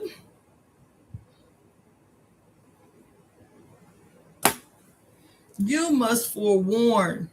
You must foretell. You must predict to the target the nature of your intentions. And so the things, there's a scripture I'm going to have to read to y'all later because I'm having a whole moment.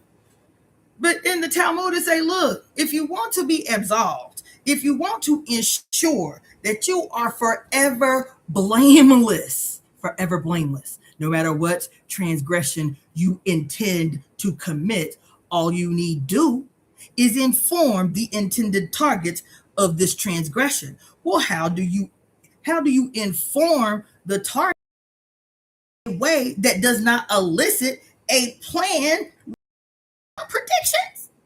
To be able to plan accordingly, to trust the trust the prediction, so that you can plan accordingly for the prediction.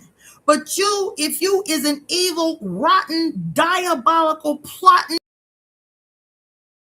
who is always seeking and creeping and looking about for those that he can consume, that he can devour. If you is a diabolically messed up for whatever reason in the history, that you are just, all you do is mechanize in your imagination the ways that you do harm and dirt. You feel me? Then how can you remain blameless while mechanizing this madness in your skull for the ways that you can get away with doing harm, while still being in alignment with your sacred document that allows you to do harm?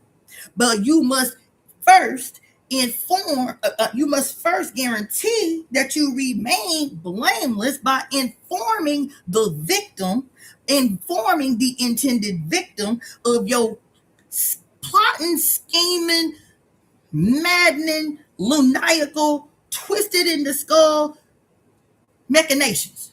How do you inform the target victim without, how do you inform the intended target without eliciting an automatic plotting and planning in accordance with the information that has come through in the foretelling or the forecast? How do you do that? How do you make sure that the intended victim don't fight back? How do you ensure that the intended target don't get the jump on you based on the information that you have given them? You hear me? How do you disseminate said information in a way? Tell them in their face, this is what we got in store for you, but tell them in a way that does not elicit their natural immune response of self-protection, self-defense, and self-protection, self-defense, and life preservation, cultural preservation, community preservation. How you do that? How you do that? No, it was a rhetorical question, but since you asked, Zahara, not just blanket confusion, optical illusions. Oh my God. I'm never going to get through with this. Oh my God. Oh my God. Optical illusions. Optical illusions. Audible illusions. Oh my God. Oh shit. Oh. Audible illusions. Kinesthetic illusions, bitch. Historical illusions. Bait and switch shit. Linguistic illusions, bitch. Yes. Oh my God. No.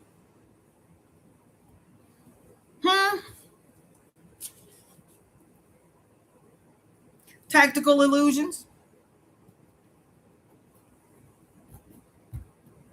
That's why I need scribes. Where I intend to lead. I need scribes. What else? What else? I could go on and on. That's how you're able to do that. Why am I talking about this within the context of predictions? Why I don't believe certain folks can prophesy.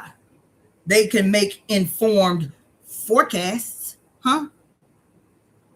They can cast conspiracies.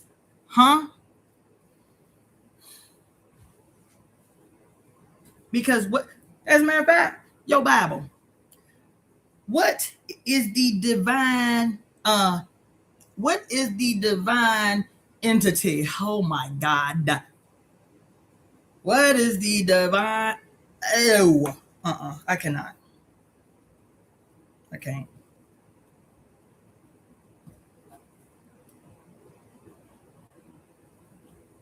Oh my.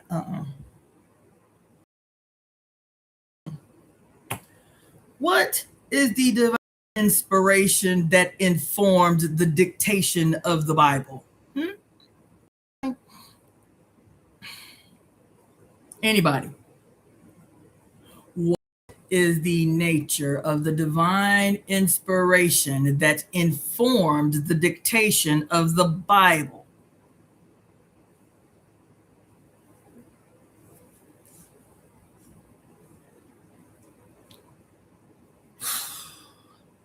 Y'all must be sleepy. It is late.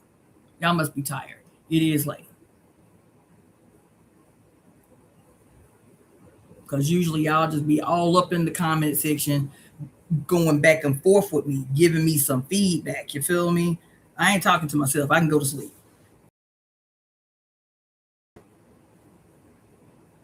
Let me just tell y'all how to give me money while y'all deciding on whether y'all gonna keep talking with me or not. If you would like to support the of Evolutionary Emergence, Cassandra Faye Floyd, also known as the Daughter of the Fates, then you can make your donations in these ways. The email address for the temple is EvoEmeTemp at gmail.com. EvoEmeTemp at gmail.com. You can use that email address to either send a Zelle, which is preferable, or a PayPal. If you want to send a Venmo, it is my name, Cassandra, Cassandra -Floyd, FLOYD. That's Venmo. And if you want to send a Cashapp, it's it's $ Daughter of the Fates. That's FATES. Daughter of the Fates, FATES. Okay. I still have my Etsy store open, but I want to tell you, I want to reiterate, please, because I haven't figured out how to sleep certain items and leave certain items active. I'm literally couch surfing right now. Okay. So do not order jewelry. Everything that I own is in storage until I figure out my life. Do not order jewelry because I cannot fill those orders. Do not order jewelry. But while my page is still open, I still have a ton of digital products that you can purchase. I have a ton of digital books. I have a ton of digital rituals that you can still purchase on my Etsy store, but do not order items that I have to make. I can fill physical orders right now. Okay. Tuning in through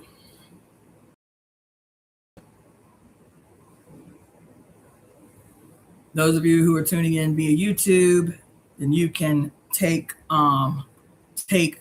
your examples from Sister Bayoni, who way back sent me a donation here via YouTube. Either you can send a super chat or you can become a paid. I think there are 5 or either 6 tiers of membership that you can subscribe to. Make sure you read the details about what the perks are. Okay, so those are the ways that you can. So anyway, let me just talk about this astrology and shit. I ain't doing nothing else deep, man. It's too much for my head, and all it do is be pissing me off. I ain't interested in no damn divine interventions if we ain't gonna make this shit pop. Well, I'm not interested. I'm not interested. Just knowing. Okay? I'm just not. I get excited when I have fucking breakthroughs. I do. But I am equally frustrated if it's not landing and sticking in a way where it could teach y'all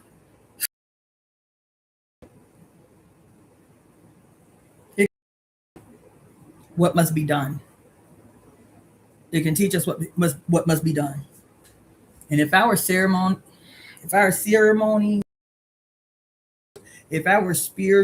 life is not fully participatory and fully embodied and fully active, I don't give a fuck. We ain't winning shit.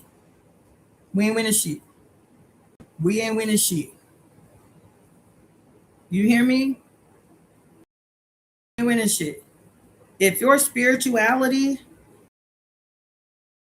affiliation is not a way that every time you are quote what receiving informed forecast, set your shit ablaze and have you walking out your temple doors or your what you call your mosque or your tabernacle or whatever, and setting your shit ablaze in a way that as soon as you walk out of your service, you like, okay, what we about to do?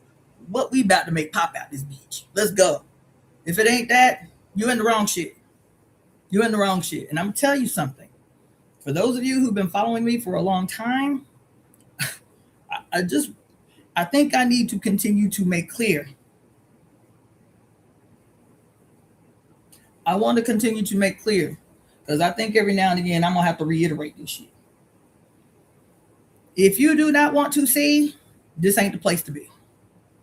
And what I mean when I say see, what I mean when I say see, is a kind of seeing that informs you not only of nice shit to know in your head, so you can say I'm more hip to the game than the next person. That ain't what I'm talking about. 0%. When I say that if you do not want to see, this is not the place for you. Because to see is to be called to action. Period. To see, to be informed here is to be called to action. I don't care, man.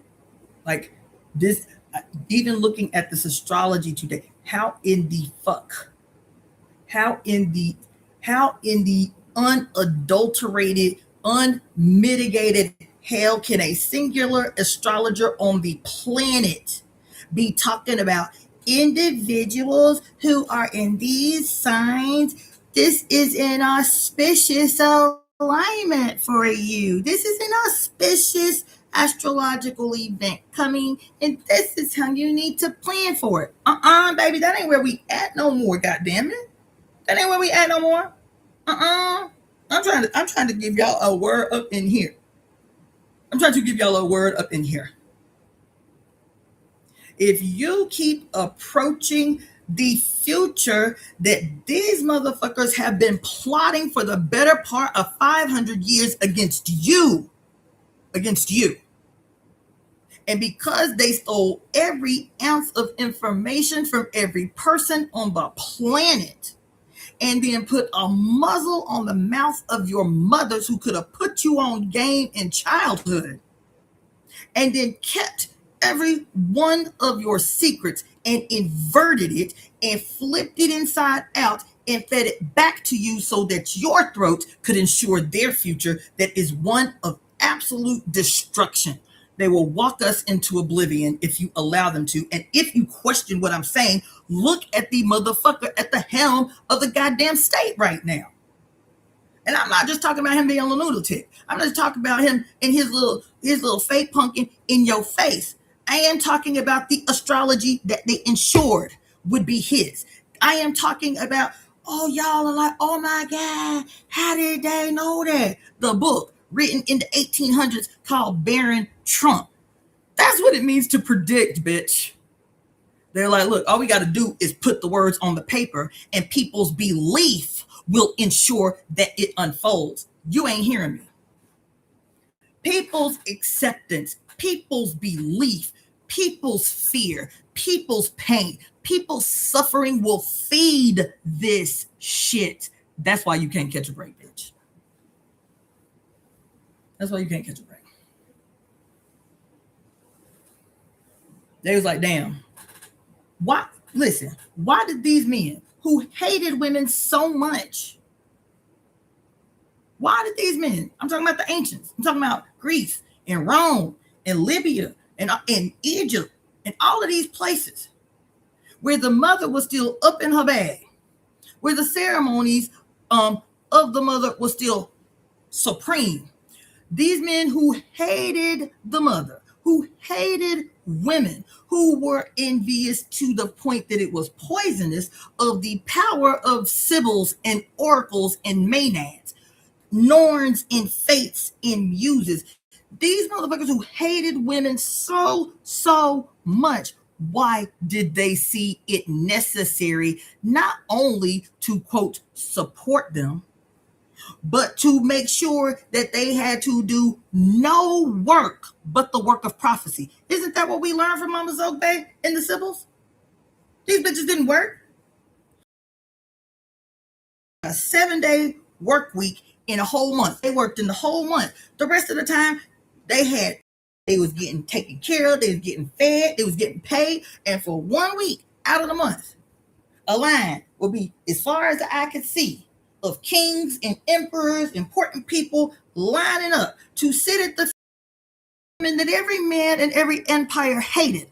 Why did they all of a sudden all these men can prophesy? Nostradamus, Edgar Casey, this dude they talking about, the Bobos or whatever his name is. If all these men, Paul and Ezekiel and got, if all of a sudden all the great prophets of the last 2, 3, 4,000 years is men, then what did they need to keep the Sibyls for 3,000 years? That was a 3,000 year tradition. What they need to keep the Sibyls for if they too could get divine inspiration from up on high? If the verse was comfortable coming and taking a seat up in them, so that everybody that heard their what do they call it?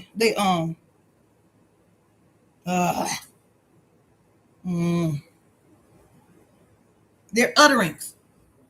Everyone that heard the Sibyl speak when she was possessed by the spirit of the mother was by her.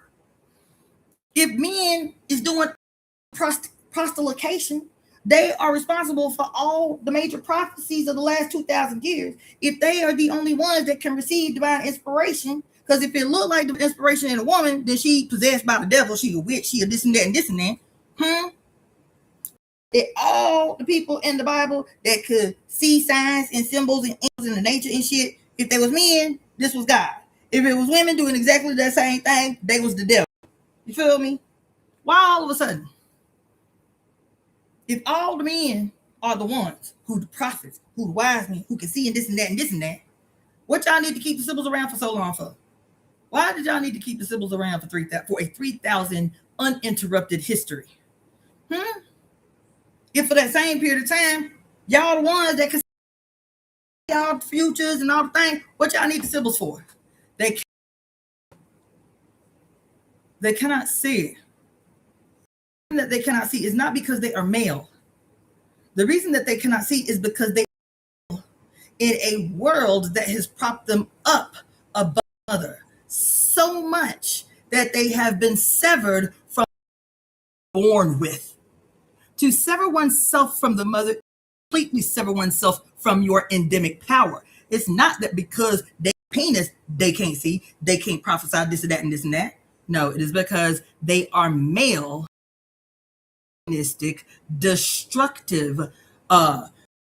destructive, maddening, envious relationship through severance from the mother. They cannot understand why they cannot see anymore, why they cannot feel anymore, why they cannot intuit anymore. They have a penis. It is because some cosmic carcinogen has led them astray in their severance from the one, in their severance from one, and in their severance from the one, everything that they touch becomes poisoned, just like in the Matrix. How did the agents reproduce themselves? They jammed their hands into the chest of the victim, and what did you see? What looked like mercury. Doesn't mercury kill? They injected their intended target with their poison and assumed possession of their life force, of their body, to reproduce themselves, because they cannot reproduce on their own anything that's living. All they can generate is death. All they can generate is madness. All they can generate is brigandage. That's it. That's all. And so y'all talking about some that damn Barbo's basket and shit. This motherfucker was the police.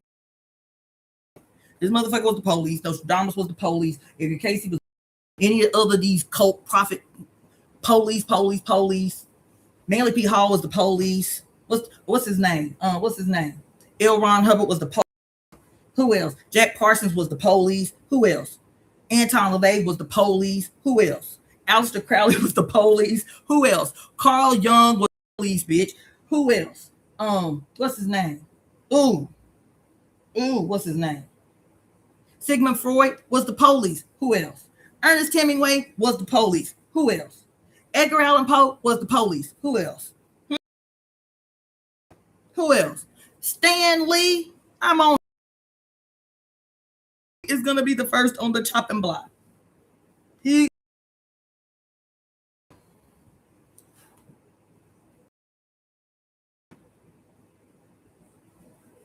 Stan Lee was the police. Who else? Steven Spielberg is the police. Who else? Brad Pitt. Who else? Who else? You know what? And what do I mean when I say the police? Shakespeare was the police. Yes, ma'am. Sure was. Who else? Mozart. What you call it? Victorian age. What's the nigga that just died? What's his name? No, I can't even give him that credit because Mozart was talented. What's his name that just died? That killed Whitney Houston. What's his name? You understand? And he died, however he died, but he died escaping the mother's judgment. You understand? Who else? I got a list. I got a laundry list. Police. Because this is the state.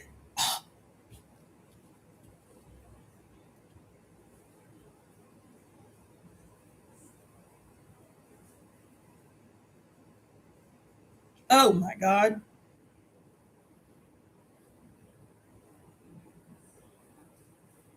Right. What? Not only are they the police, you feel me? Because we still talking about the state, man. What do they say about the state? The state is like God. That's why I said body of God earlier. The state is God. The state, as we know it today, is God. Yes, it is. You want me to clarify? What do we say about God in these Abrahamic religions? That God is a triune being. Ain't that what they say? A triune being. God the Father. Clive Davis. Thank you so much, baby. God the Father, God the Son, and God the Holy Spirit. Ain't that what we say? God is a triune being. God the Father, God the Son, God the Holy Spirit. You feel me? And if the state is God and God is a triune being, then what is the machinations of the state as God, the state as God in the religion of a war godhead, in a murder cult, in an international global murder cult? If God is the state and the state is God, and God is a triune being, God the Father, God the Son, God the Holy Spirit, then as the state, as God, as a triune being, what's the triune being of the state? The spiritual aspect, of God, right? The punishing aspect of God, the old head, right? And the mediator between the two, the heart of God. This Jesus, this whoever you want to put in Jesus' place. So if the state is God, murder cult called patriarchy, national global murder cult. That's all it is. Is it because patriarchy don't give a damn about who it kills? It uses male people as weapons of its war machine. But since when patriarchy give a damn about who it killed? Patriarchy is the face of God body. God damn it.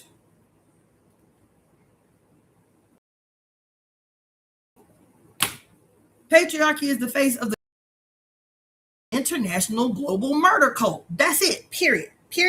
Exclamation point, exclamation point, exclamation point. That's it. And so it has to create apparatusi,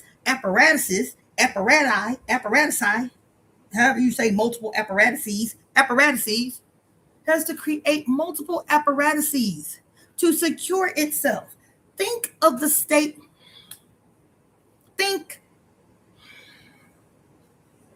It's too much. Think of you as the state and the state as you.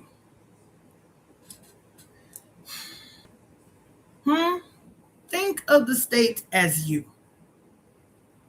You got a head, you got a torso, and you got appendages.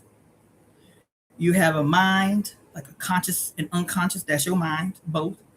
You have a mind, you have a soul, and you have a body. You have a mind, you have a soul or spirit, you have a mind, a soul, and a body. Those aspects, those trilateral, what in the hell? See? Those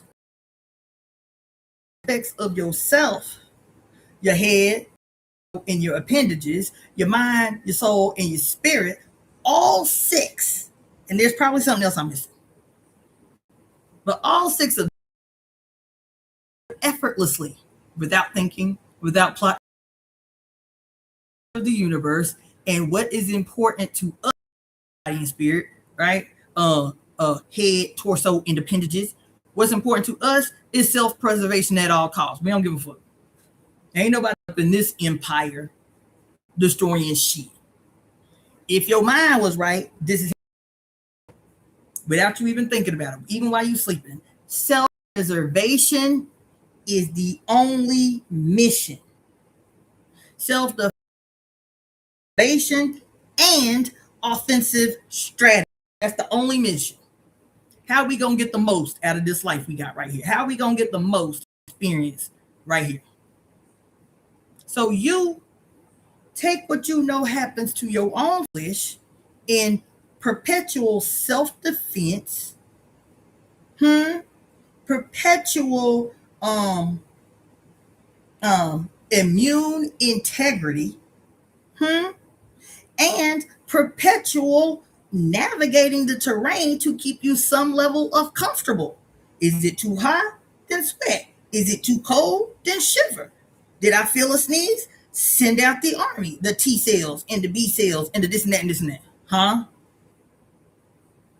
Think of the state as you would yourself in an anatomy, physiology, and kinesiology class. How would I respond? Oh my God. Oh my God. Oh shit. Oh.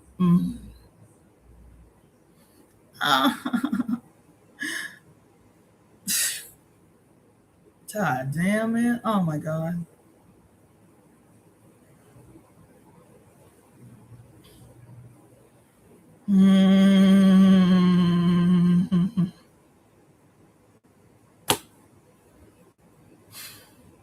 Think of the state as you would yourself when learning how anatomy, physiology, kinesiology, biology, chemistry, that is you, would respond in any scenario, and then superimpose it on this state apparatus that is a singular, global body, God concept called patriarchy that is the absolute oh fucking God, that is the absolute all father of the global international murder cult that we call patriarchy. God the Father, God the Son, God the Holy Spirit, the yin essence of the world successfully removed.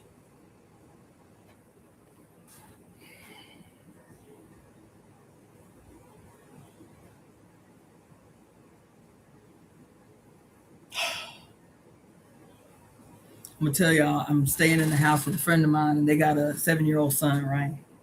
And he's homeschooled, so he's got like a lot of his homework and lessons and stuff laying all over the place. And last night I was looking; they have like a little chart like this big of the organ system.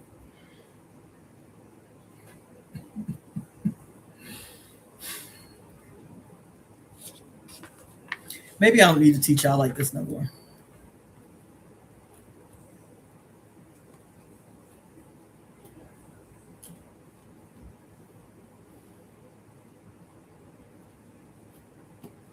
Maybe I don't need to teach y'all like this no more. Maybe the way I need to teach y'all, maybe I just need to teach y'all anatomy, physiology. Maybe I just need to teach y'all anatomy, physiology, kinesiology, biology, and chemistry. Maybe that's the way I need to teach. Because to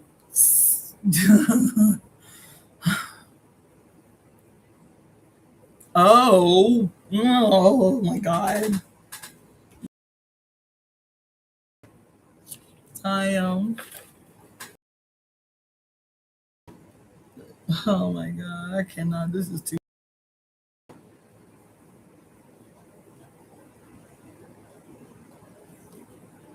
Oh.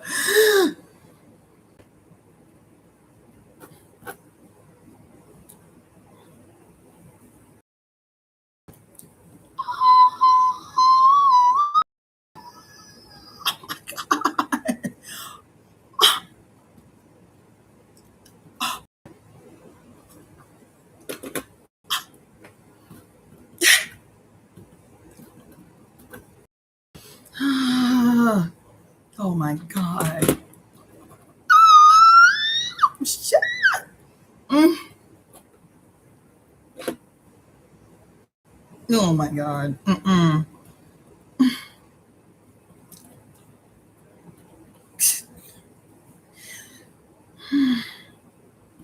Oh. Oh,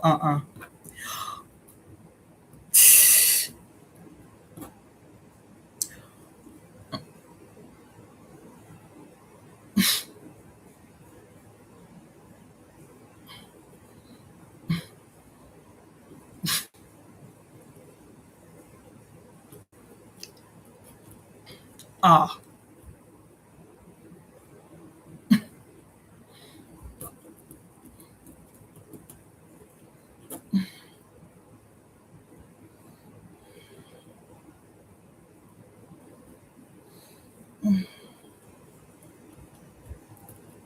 Oh, this is too much. It's too much. It's too much.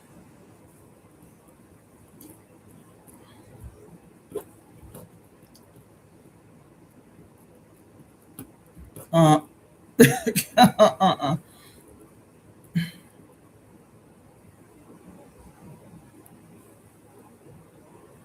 Mm,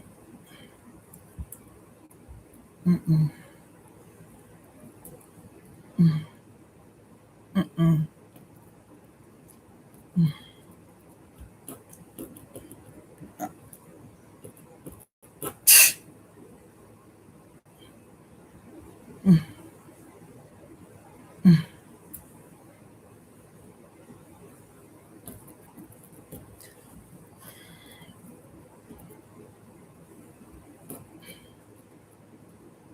mm-mm.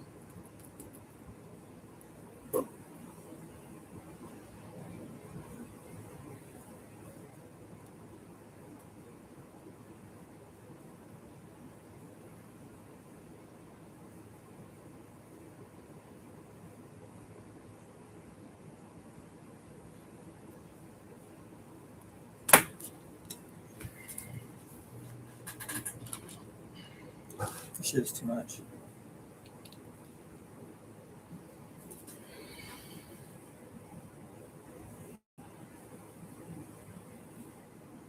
All right. So what time is it? It's 10:43 p.m. my time. So the full moon is going to be at 7:36 a.m. my time, the Pacific Standard Time. So that's going to be, I think, 10:36 a.m. Eastern Time. And And it's interesting because this moon, this full moon, this Aquarius full moon in the sign of Leo, as the nodes have just switched from Pisces and Virgo to Aquarius and Leo, as we're in successfully the opening phase of our crescendo to the 8-8 portal. I put a pin in something I want to share with you later still, right? And the day crescendo.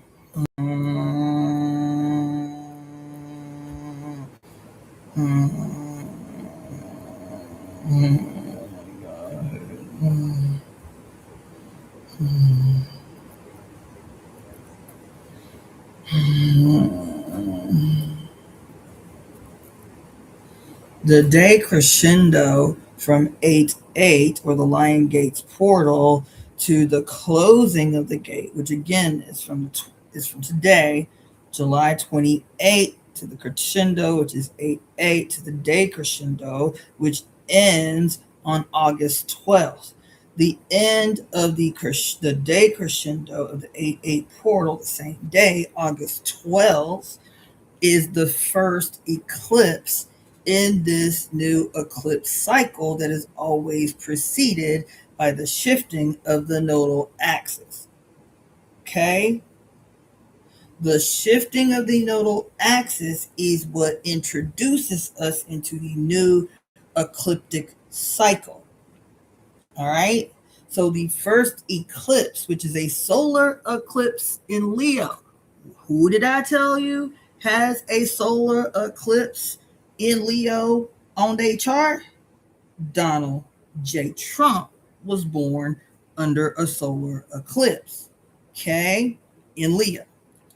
Okay, so the same day that the gate, the 8-8 Lions Gate portal closes, August 12th, is the first solar eclipse of the new ecliptic season, as prefaced by our nodal shift from the Pisces Virgo axis to the Aquarius Leo axis.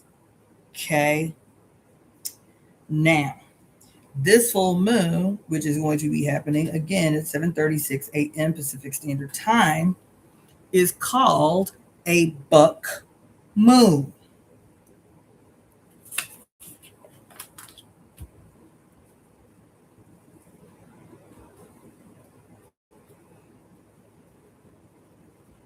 And um, a buck, because we've been talking about stags a lot. Have we been talking about stags a lot since that movie came out that I haven't seen yet? I'm probably going to see it, but that movie Disclosure Day came out, and everybody was talking about, why he keeps seeing the antlers and this and that and this and that. And then we start thinking about all the movies where there's because that's a stag. When you see giant antlers, that's a stag. The difference between a buck and a stag, even though all the pictures show bucks, stags, every picture that you see about this new moon, this full moon, always has a big old stag in front of the moon. We see these giant, beautiful antlers in front of the moon, but that's actually incorrect. The difference between a buck and a stag is that the buck is sprouting young antlers or new antlers. A stag is a animal of whatever variety that has full grown antlers. So, but I just thought that was interesting that every picture that I saw was of stags, but it's called a buck moon.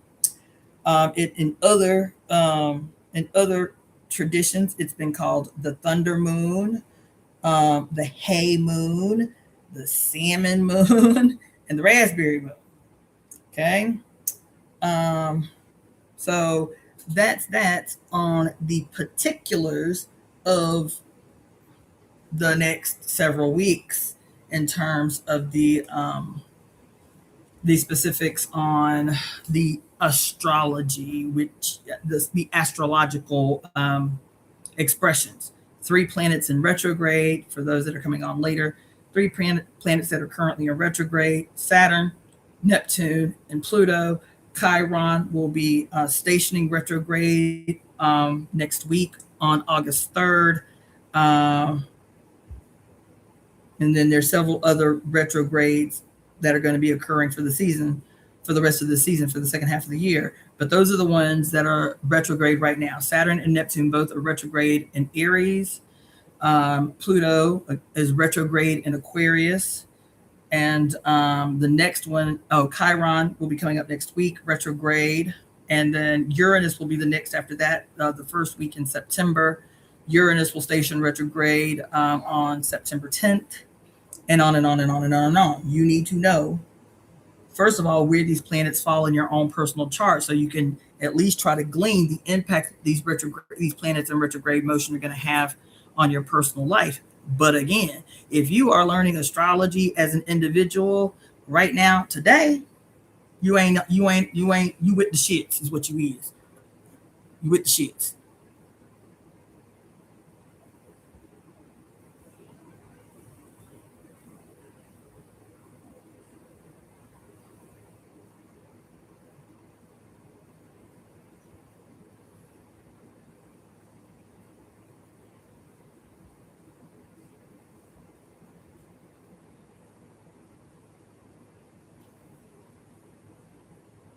Um, uh, Daniela says, I heard that Disclosure Day movie was absolute trash.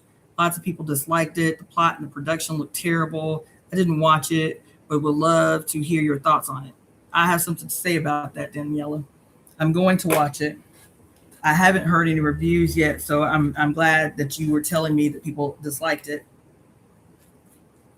Mm. But I was just saying the other day, I think the last live that I did, that let me just tell you, baby, the state as it is right now, it's actors. Everybody that has a relationship with the actor.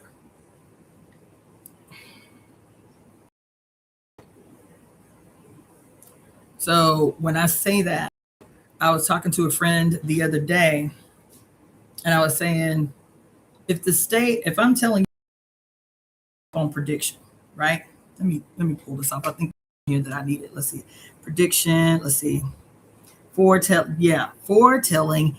Or I want y'all to keep that. If y'all don't keep nothing else, night child, that shit hit me in my spirit. It broadened to mean foretelling, not based on Ugga Booga, not based on some ambiguous bullshit that you cannot prove nowhere. You understand? Foretelling based on knowledge, foretelling based on experience, foretelling based on scientific investigation, not just inspired or prophetic declarations. Of course, they had to do that because men could not prophesy, because men could not foretell. So they had to create other mechanisms that allowed for them to guarantee a certain outcome. They are not divinely inspired or informed. They are the casters of global conspiracies. Oh my God. What do we say conspiracy means? A sacred oath breathed together to ensure a certain outcome. Isn't that what conspiracy means? The coming together of a group of people together, a sacred oath to ensure an outcome, definitive, absolute.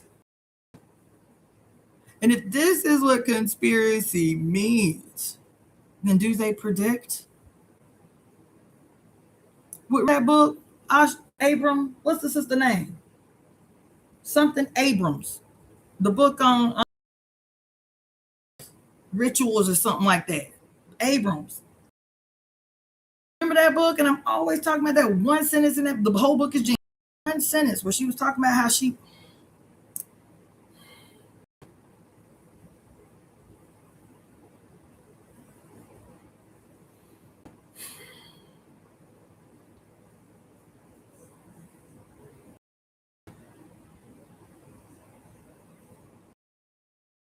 about how she went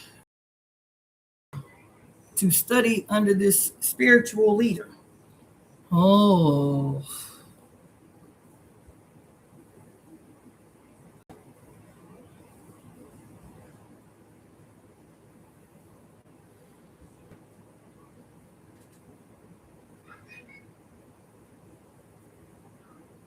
Let me do the rest of this so I can take this off. So it's scientific investigation, not just inspired or prophetic declarations. The related verb predict emerged in the 1620s as background to foretell or declare before events happen. This evolution illustrates how the word shifted from a noun describing the act of foretelling to a verb describing the action itself. In summary, prediction has Latin roots passed through French and entered English in the 16th century, initially tied to prophecy, but later encompassing broader forms of foretelling based on observation and reasoning. And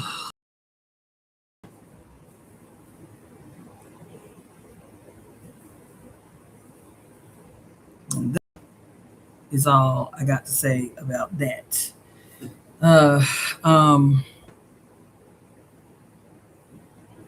But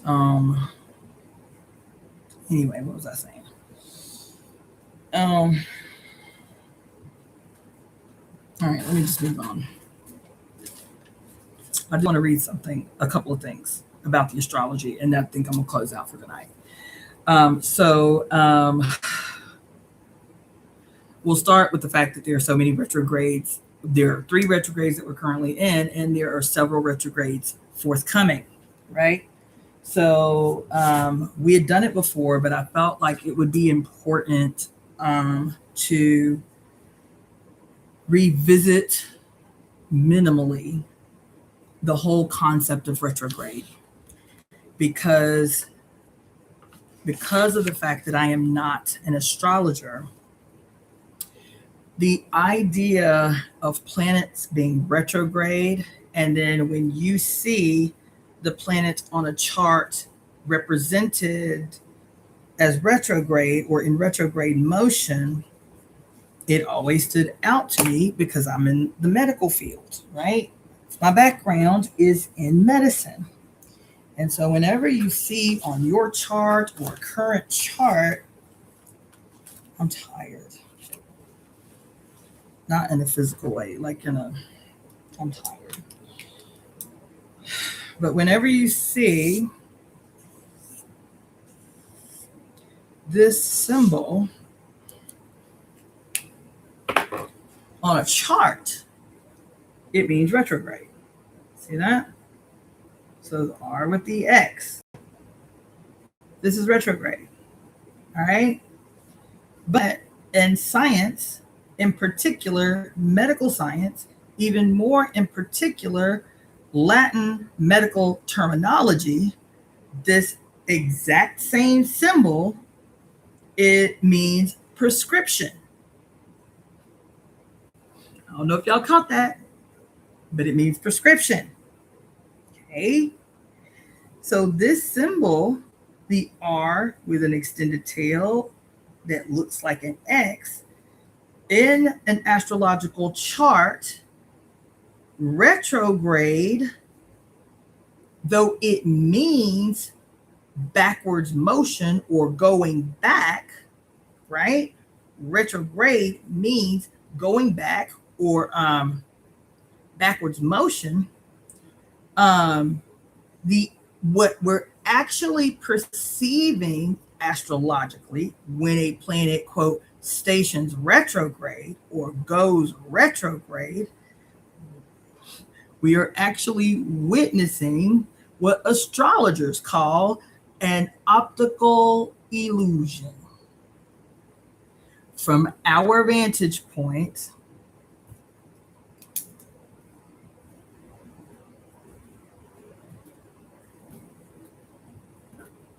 it only appears that the planet is moving backwards. You hear what I just said? This means to go backwards.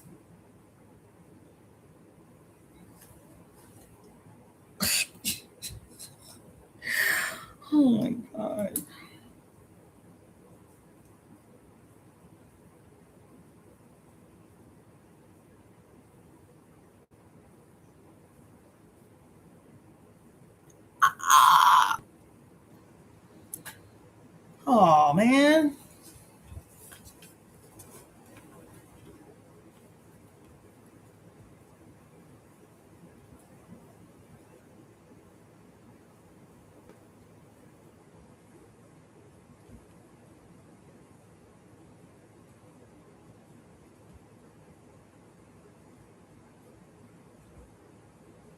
Holy son of a.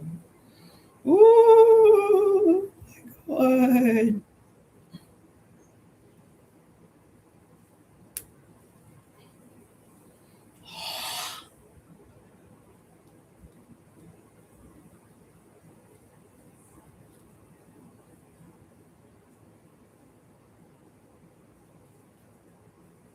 Oh.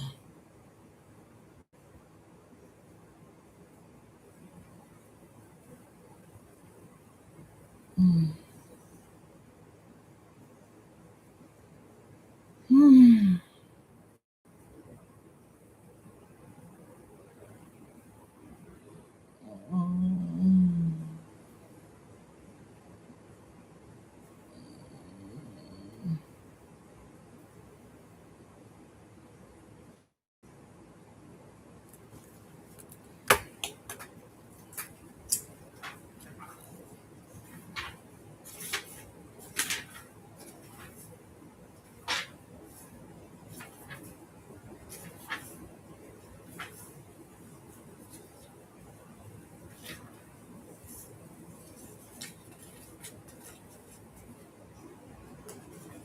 Mm.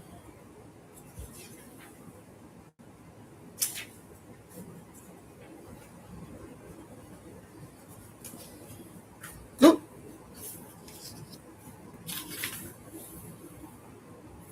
So y'all don't have to stay on here with me if you don't want to. Now I'm studying. Now I'm working out some shit. I'll work it out loud, but now I'm working out some shit. Okay, it says this is the Women's Encyclopedia of Myths and Secrets by Barbara G. Walker. It says prophecy. It says, God damn.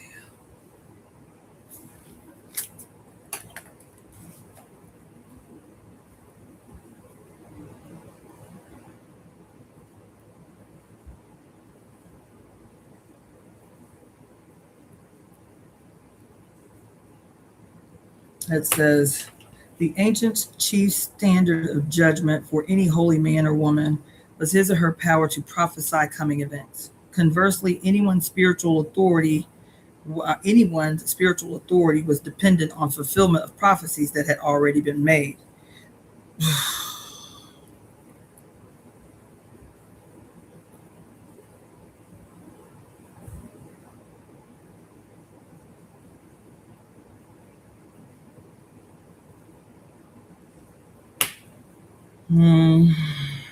This was so important in establishing Christianity that the New Testament again and again relates events that were done only to fulfill some prophetic. Oh my God. Oh, son of a bitch. Listen to this shit that I've been telling you. Yes, I do have a Zelle. It is the email address for the temple. So if you want to send a Zelle donation, thank you for asking.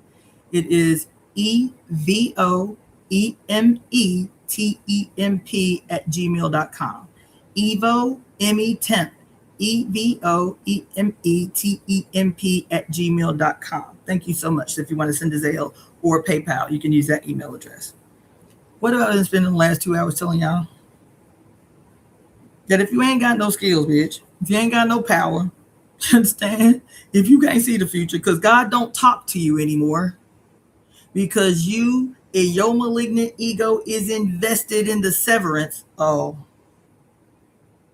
you and your ego is invested in the severance, even at the peril of your own life. So you can't hear God no more. Even as she tries to speak to you, you cannot hear God anymore. And so you stay perpetually mad because you cannot.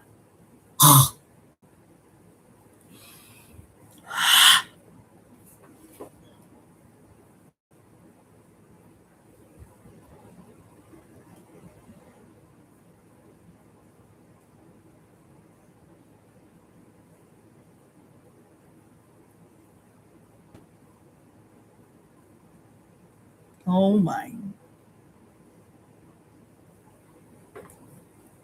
Oh my God.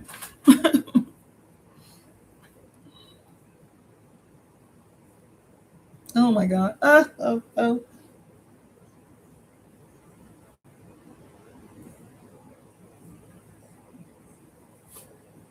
Mm-mm. Let me tell y'all something. Remember, I was telling you the story earlier about the sister and the Jew that became the Christian.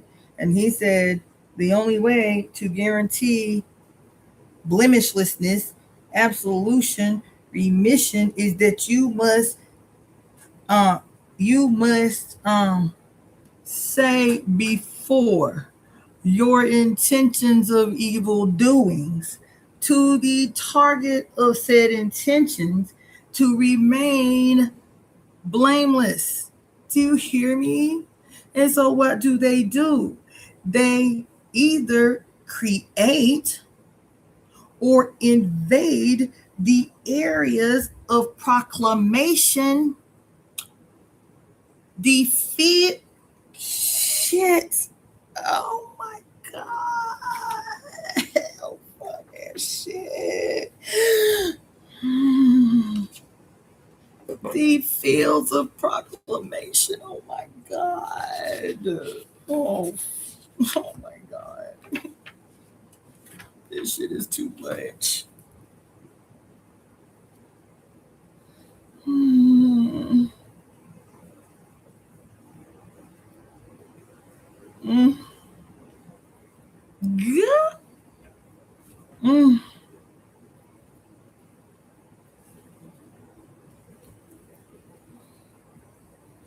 Oh my God. Oh.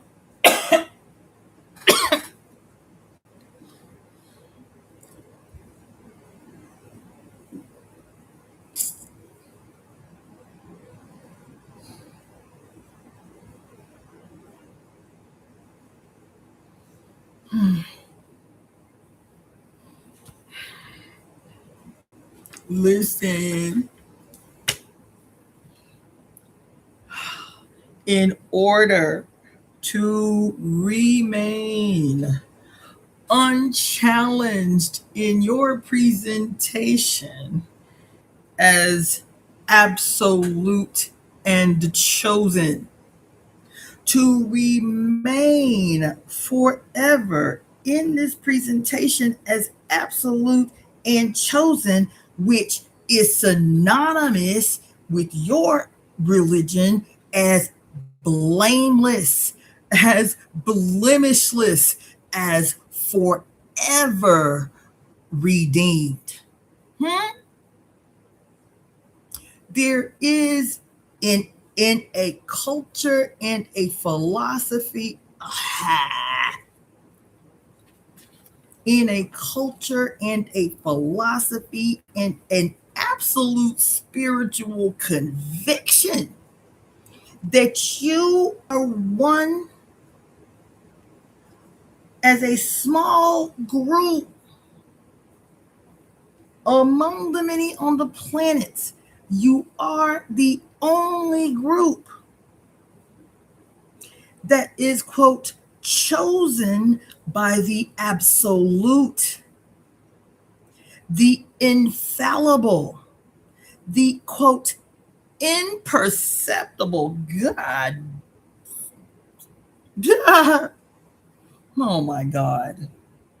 And in order not only for you and yoin, it's a hell of a drug, bitch, to convince all your people now that you are forever chosen, upraised, superior, lone in a philosophy of absolutism that guarantees permanent forever absolution, therefore opening up the monster in you that just sits around machinating on the ways to do dirt, because there is no sin that you can commit that you are not guaranteed absolution.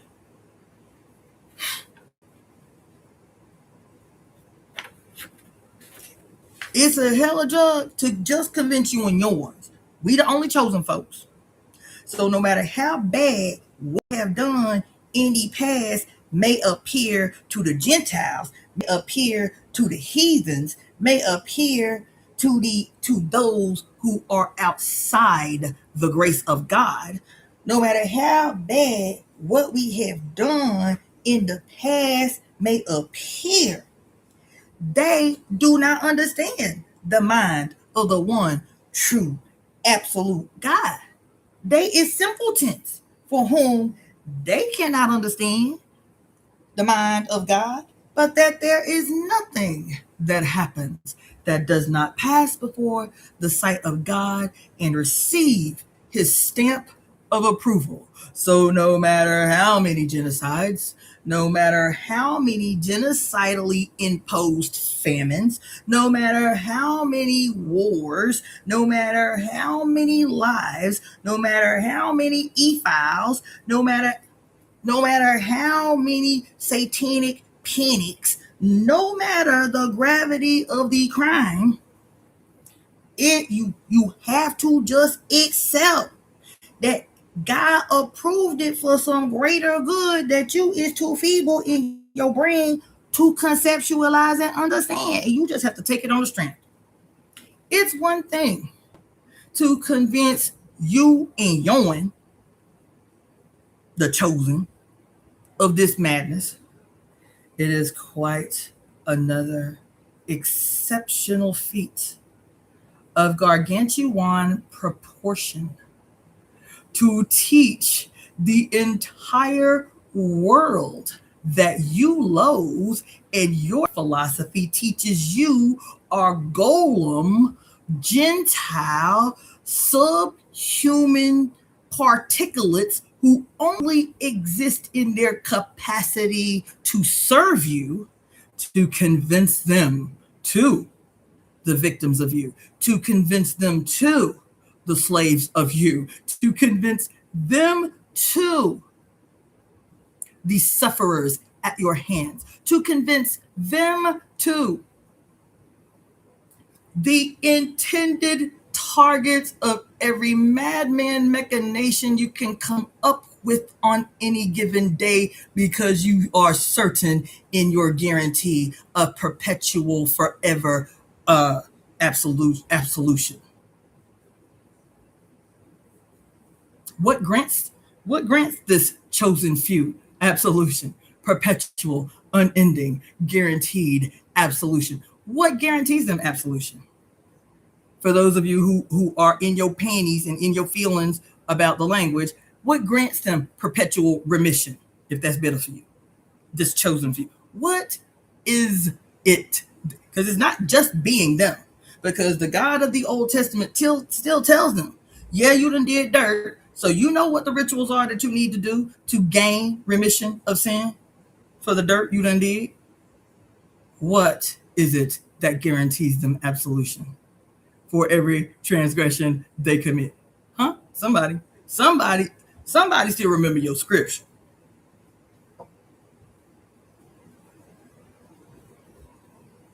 Somebody remember your scripture. It ain't no deep scripture. What does it say in the Old Testament about securing remission of sins? Now, I know all y'all black folks who grew up in the church don't. It's the cornerstone of why they tell you Jesus had to come in the New Testament. What is the only thing, according to this crew, the Abrahamic crew, what is the only thing that guarantees remission of sin? Somebody better answer that question. I'm gonna have an attitude. I ain't asking you no trick question. Among the Abrahamic chosen, New Testament, thank you. It wasn't rocket science I was asking y'all.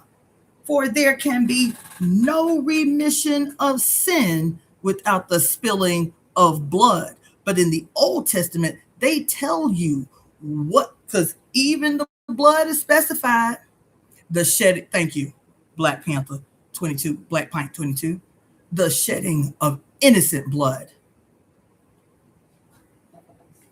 That's your scripture. That's your KJV, your King James Version. That's your New International Version. There can be no remission of sin without the spilling of innocent blood. God, the God that they worship, the global Godhead of the global religion of murder, he don't want no tainted blood. He want innocent blood. That's why the lamb. He want innocent blood. That's why the sheep. He want innocent blood.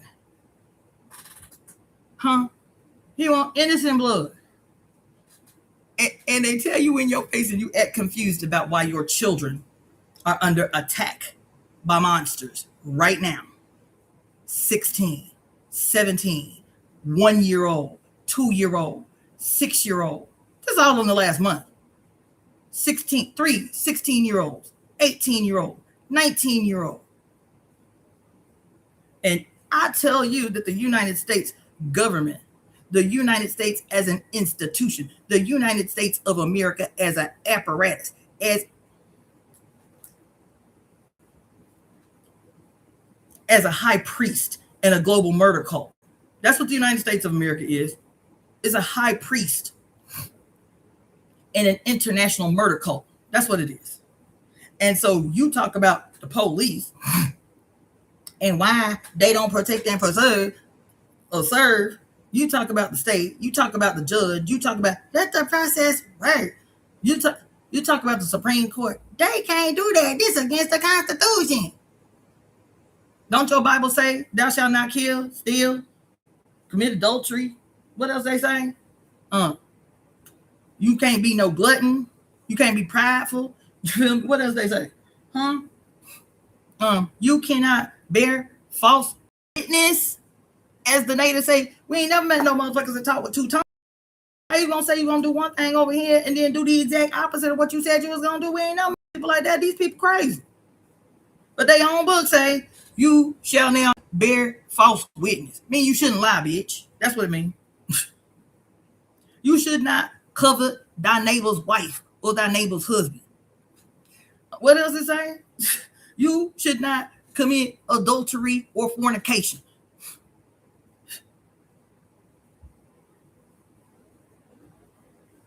Envy is a deadly sin. Pride is a deadly sin. Huh? What the fuck is y'all talking about?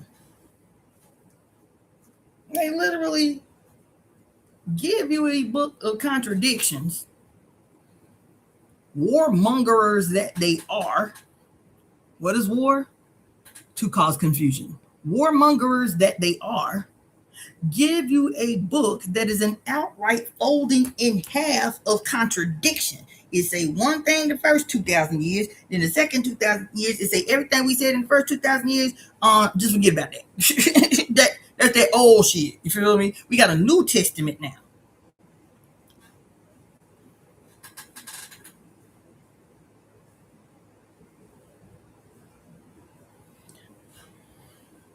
You know what I'm saying?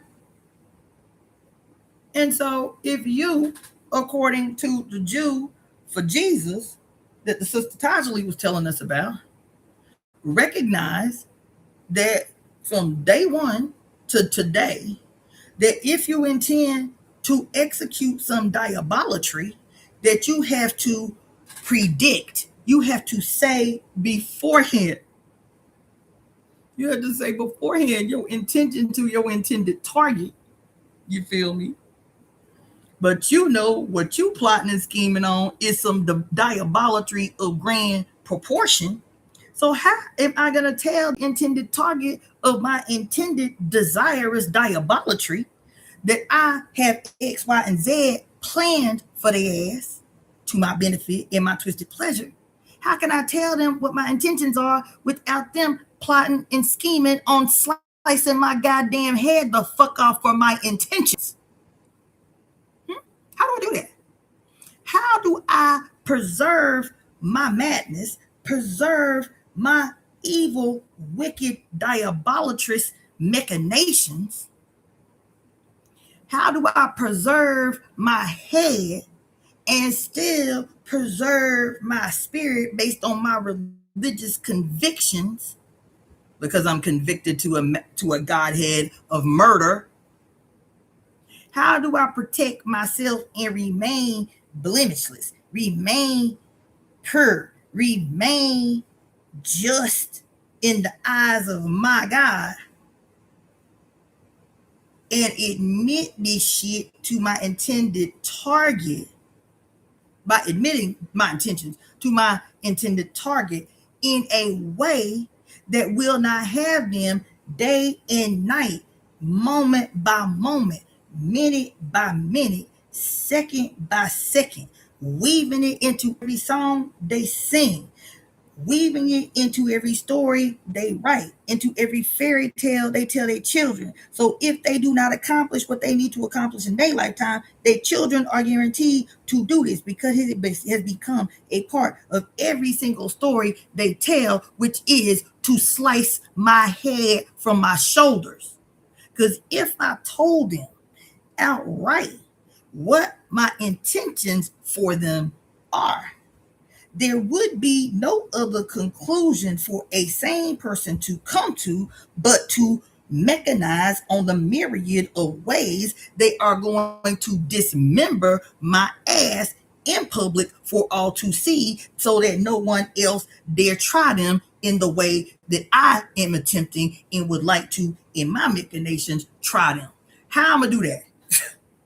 How am I do that?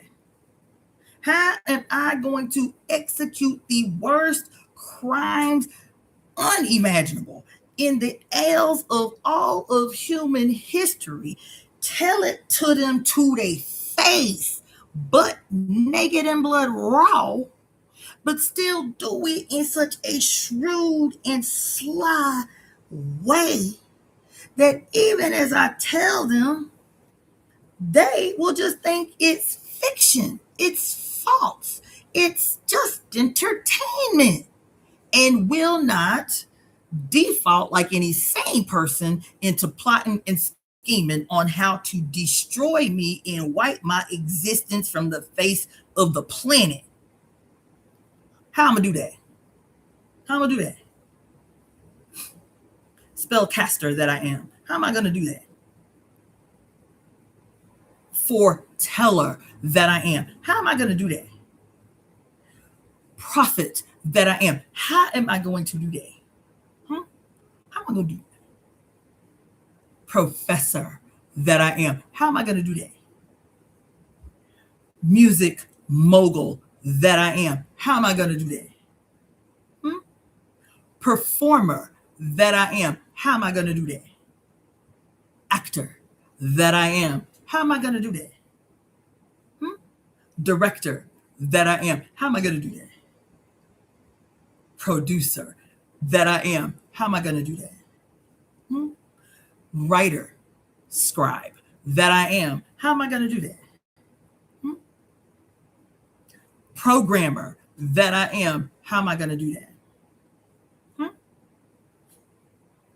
Lecturer that I am. How am I going to do that? Content creator that I am. How am I going to do that?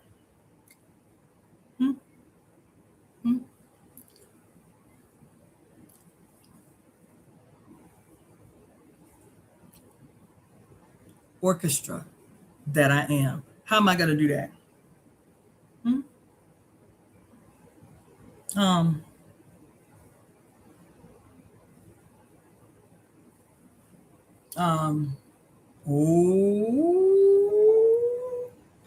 Doctor that I am. How am I going to do that? Philosopher that I am. How am I going to do that? Orator that I am. How am I going to do that?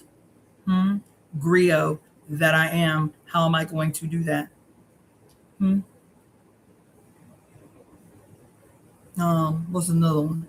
Preacher that I am. Priest that I am. How am I going to do that?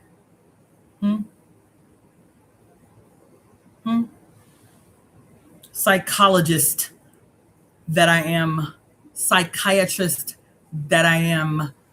How am I going to do that? Oh my God. How am I going to do that? How am I going to do that?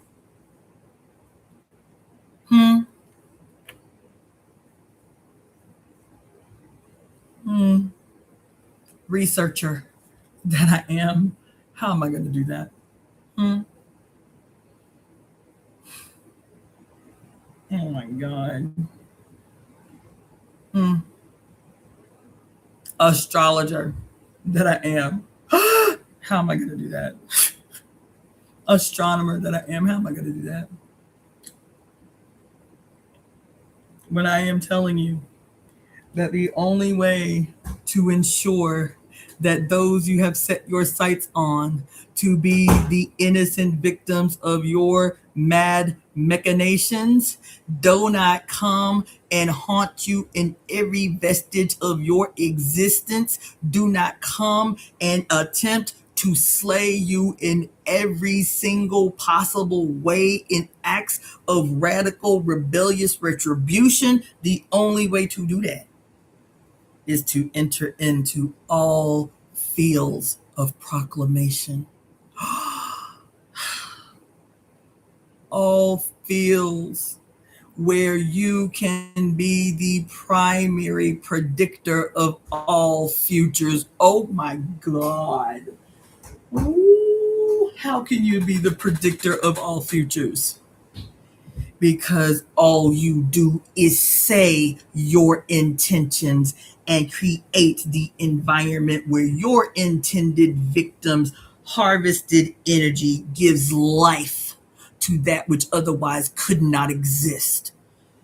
God damn. You infect whole. Back to the agent, back to Agent Smith. What he did? He could not create new soldiers.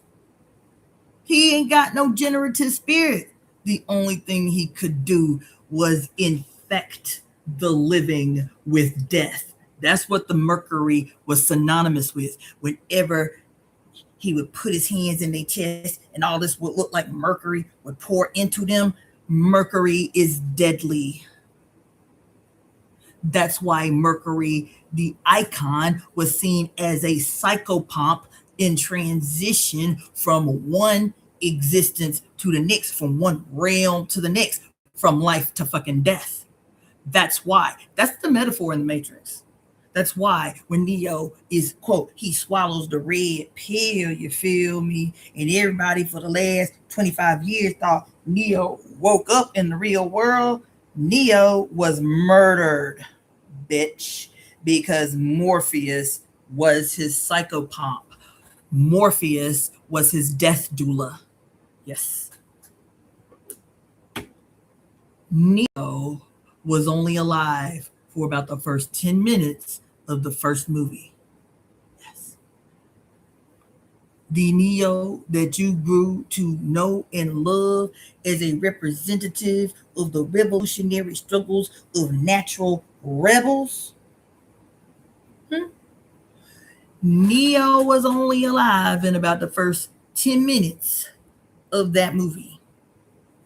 When Neo met Morpheus, when Neo walked into that dark ass, dank ass room with the black and white checkerboard floors and the thick red velvet curtains with two red chairs sitting side by side, and Morpheus sat in one and Neo sat in the other, and Morpheus, who you rarely ever saw his eyeballs, he always had on mirrored glasses. And so you see the red pill and the blue pill not in his hands, but through the reflection in his glasses. Which you gonna choose? And Neo chooses the red pill, and what happens? And Morpheus is talking in the background and say, have you ever been in a dream that was so real, that was so inward, that you could not tell if the dream if you were in the real world or the dream world. Isn't that what he said? How would you know what is reality? Isn't that what he said? And Neo takes the pill and looks over at a mirror, and the mirror looks like it's moving like water. And he's like, that can't be real. And he said, what is real? That's what Morpheus said. What is real? And Neo proceeds to touch the mirror that looks like water. That's important, by the way. He proceeds to touch the mirror that looks like moving water, because that's what Mercury looks like at night. That's what Mercury looks like at the dark. In the dark, it looks like water. And he touches the mirror that looks like Mercury on his fingers. And then the Mercury, what? Travels up his arm, and he's freaking out. What do you hear them in the background saying? Like he's in a hospital. What do they, you don't see them. What do you hear them saying in the background as the Mercury is traveling up his arm? He's going into cardiac arrest. We're going to lose him. And then the Mercury goes down his throat, and you hear beep. And then he wakes up in this black metallic tomb wound. Neo died in the first movie. And everything after that you love, everything after that, every movie, every scene after him taking the red pill was his death transition. It was his afterlife. It was his hell. It was his hell. Because he didn't just die, bitch. He went to hell, Neo. Yes, he did. You think I'm lying, don't you? You think I'm pulling your chain? You think I'm reaching? You think I'm stretching? Neo went to hell. And how he knew he was finally in hell was when he arrived at Zion. When he arrived at Zion. I didn't mean to get off on that. But the Mercury, that's what I meant to get off on. Is that it cannot, the agents, they can't create anything. And in the absence of being able to create, but you need to multiply your malignancy. You need to multiply. You need to multiply your malignancy. In order to multiply a malignancy, that because the malignancy can only guarantee death. The only outcome is death. How do you reproduce a malignancy? You take of yourself that which is broken, that which is unwell, and you disseminate it into another so that those same cells begin to split and reproduce, split and reproduce, split and reproduce. But are they splitting and reproducing life like your mother-daughter cells do? Or are they splitting and reproducing death like a sick cell reproduces its own malignancy? And so what do you have to do? You have to be an Agent Smith. And so if you are a malignancy, you understand? And you want to secure yourself at the whole's expense, like cancer wants to preserve itself at the whole expense. If you are a malignancy seeking to secure yourself at the whole's expense, guaranteeing an end to you both, what do you have to do? You have to do like Agent Smith did. Anytime he needed backup, he had to take his malignant cells and inject them like deadly mercury into the living to reproduce his malignancy, to create agents of death. Y'all think I'm joking? Y'all think I'm reaching? I'm telling you that in order to create a world like that exists today, where death is the order of the day, so normalized we are barely moved by it anymore, where theft and brigandage is so expected of our leaders that we do not even challenge them when they rob us blind. How do you create a world like that? You make sure that for a very, very, very silent, insidious, long time, that you invade like Agent Smith with your malignancies every single solitary present or future field of proclamation and prediction.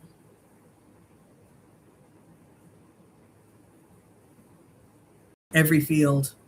I was just talking to the homie today.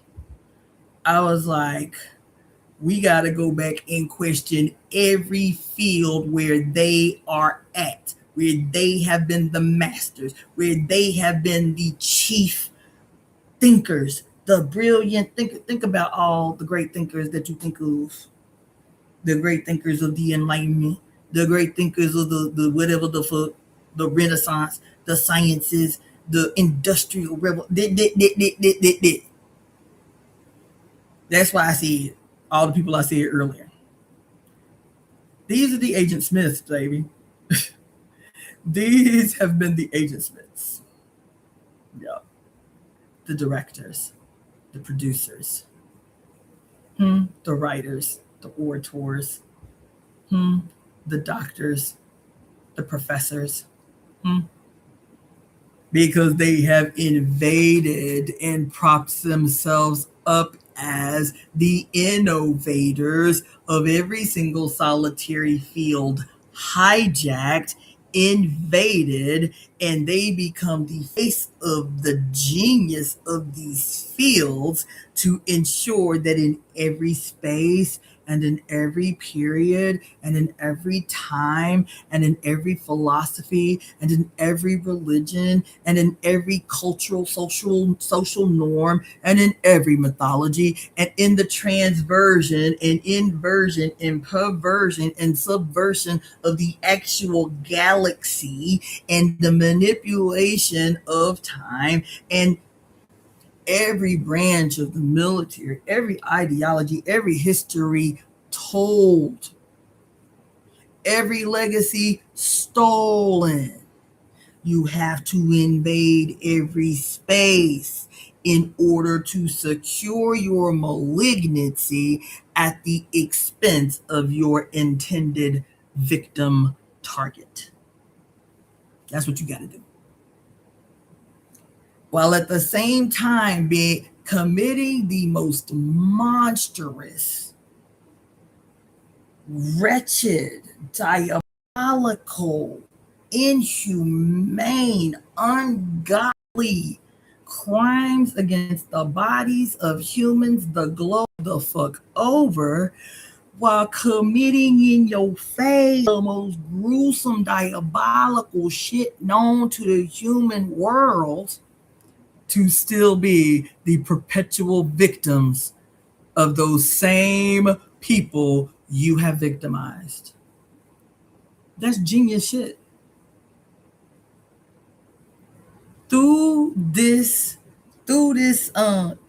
technological, philosophical, mythological, historical, fictional, cultural, religious, spiritual manipulation of grand proportion, you can invade every space in every period of time, on every nation on the planet, among every group of people on earth, do all kind of wickedry and diabolatry, say that what people see is not what they see because we are the perpetual innocent victims of all the heathens on the earth, all the Gentiles on the earth, all the golem on the earth. We are the victims.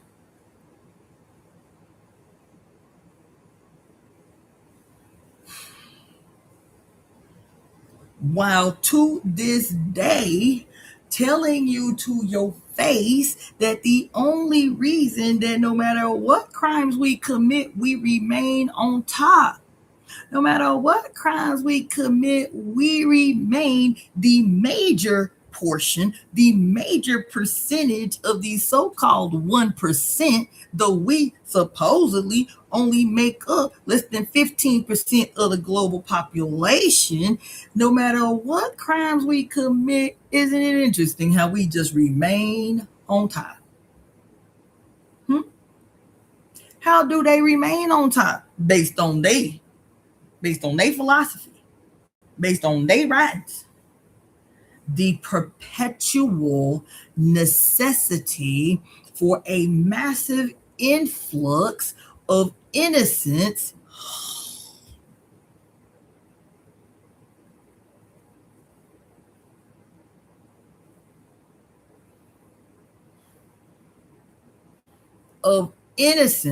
whose blood is required for us to remain blemishless. Shh. Where did I see that today?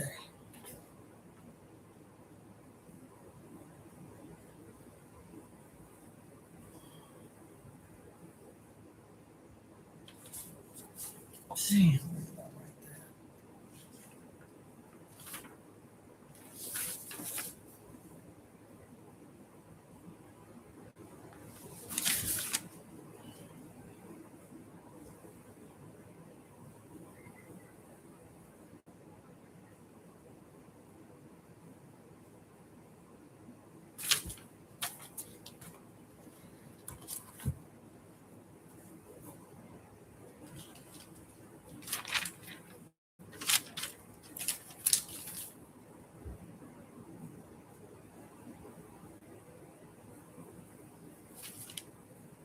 Oh, you know what?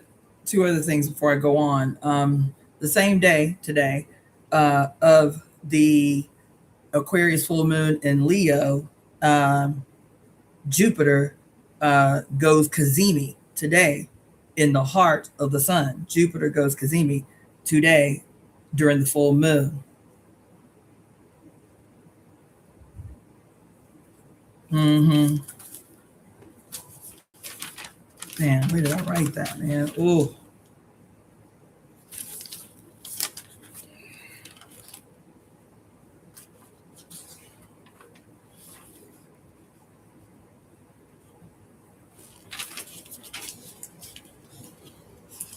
I'm walking through something. I've been writing for days, but now y'all know how it is. When I start saying it out loud, shit starts to connect. That doesn't connect when I'm just writing silent.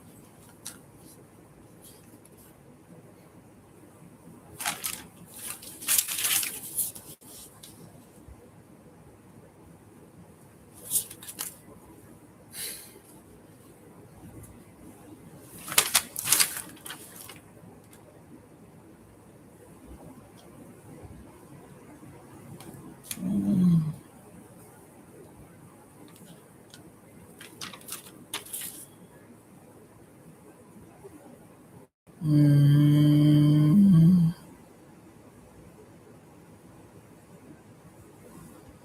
Mm-hmm.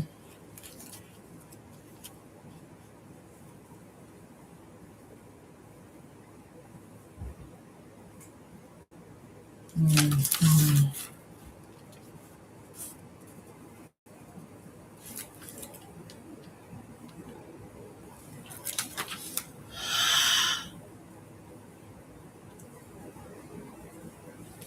Mm-hmm.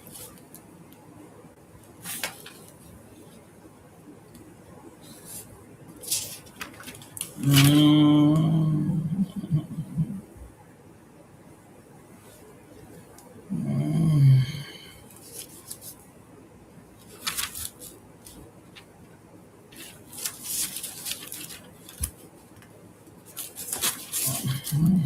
Okay.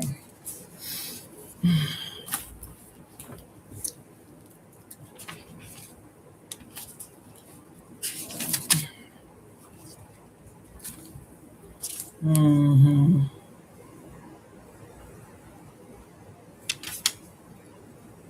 Mm-hmm.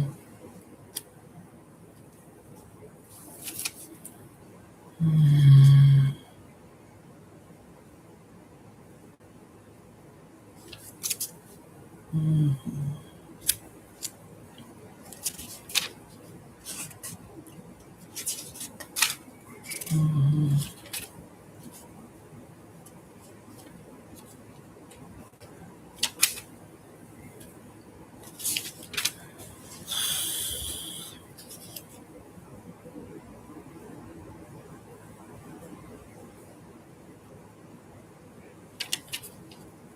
Mm-hmm.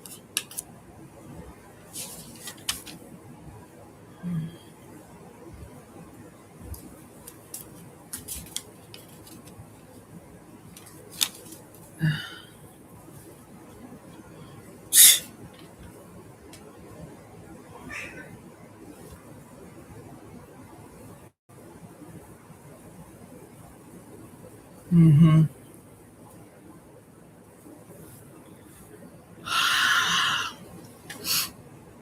Mm. Mm. So much. So much. All right, I think I might just read because this is too much. I do want to, this is not related at all, but I do want to share something with you that came into my cipher this week that I said I got to share it with y'all, if nothing else. Okay. Okay. So I was researching like types of government, right? Like or types of leaders or types of families, like aristocracy, like the nobility and shit, like democracy and shit like that, right? I came across a type of government I ain't never heard of, but I was shook. I was shook. And I said, those things that we do not know is what they are most able to use to play in our damn face. Because I'm shook still.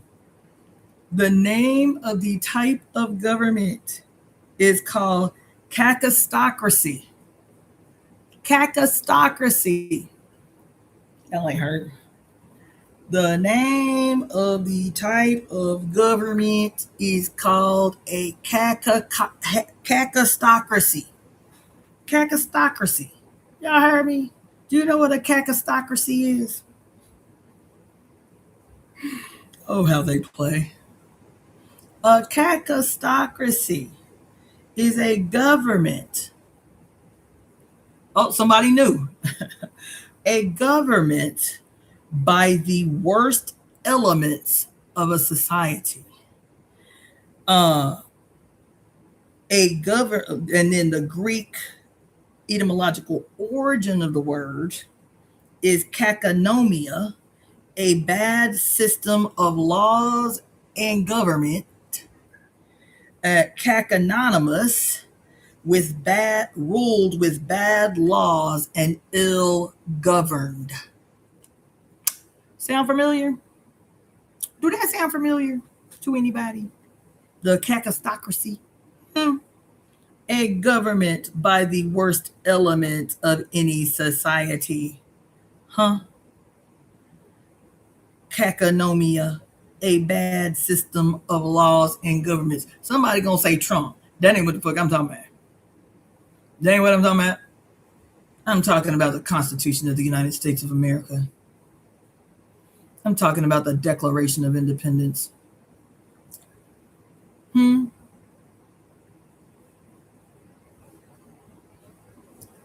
I'm talking about the Supreme Court, the SCOTUS. Hmm. I'm talking about the POTUS in idiotration. Hmm. I'm talking about the aisles of justice. Huh? What is that? Is that the Senate and the House? Huh? That's the cacistocracy that we've been living in. While y'all fight like hell to hold on to the idea of America, while America is rocking everybody but the 1% to sleep, to permanent sleep. Hmm? That's cacistocracy.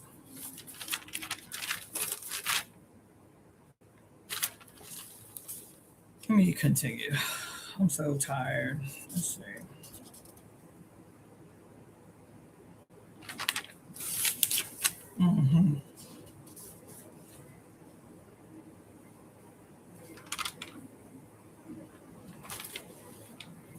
Mm-hmm. Mm.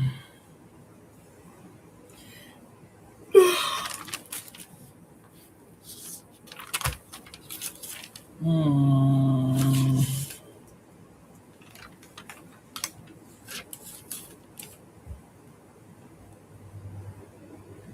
Yeah, I think I'm gonna stop looking through all these chaotic notes. So that's I will say what I was reading earlier was about prophecy. They literally tell you to your face. All we have to do is tell you what we intend. You treat it like entertainment. You automatically assume entertainment is quote fiction, is quote not real, is quote huh? And so you literally you become the actors, but you're the puppets. You become the actors out of our proclamations, the actors out of our professions, the actors out of our prophecies, the actors out of our foreboding, our foretelling, our attempt at acting like the fates to set fates and destinies of human beings that serve us and our benefit at their personal expense. And why should we invest in keeping them healthy, fed, and cared for? Because there's always another. Use them till you use them up. Always another. Use them until they are bled dry. There's always another. Prophecy. So it says here, this was so important in establishing the Christianity that the New Testament again and again relates events that were done only to fulfill. The Christians did events to fulfill prophetic text.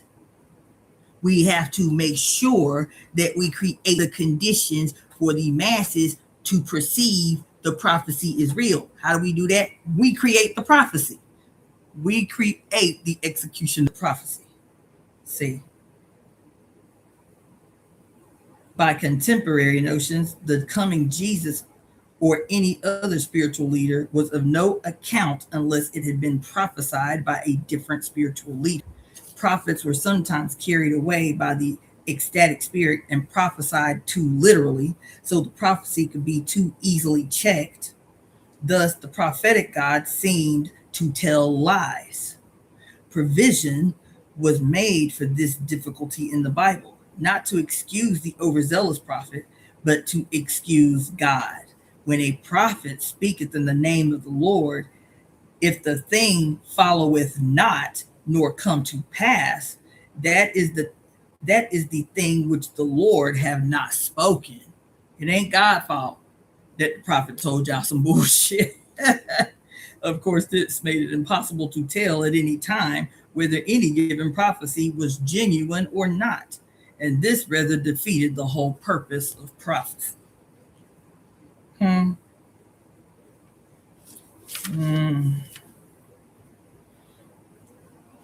Okay. I know I could go on and on, but I'm gonna have to be done. I'm gonna have to be done. It is the full moon, so I will do a live tomorrow before I. It'll be earlier in the day though, but because I got a lot going on tomorrow and I want to be out and about and not have this looming over my head. So I'll do a live in the morning to finish what of significance I wanted you to take away from the next several weeks that are enormously important, globally, singularly important. I'm not going to be telling you anything that's for the benefit of your personal life outside the singular whole that we are in a state of crisis. So don't come up on here if you think I'm going to tell you this week, get your hustle on or be extra cute so you can find no man. Bitch, we got a world to fucking fight for in real time. And anything I'm telling you is about that. Any prophecy we read, any foreboding that may occur is about how we are going to do that and what is required for this moment. And it ain't no It ain't no mantras and mala chanting and bullshit.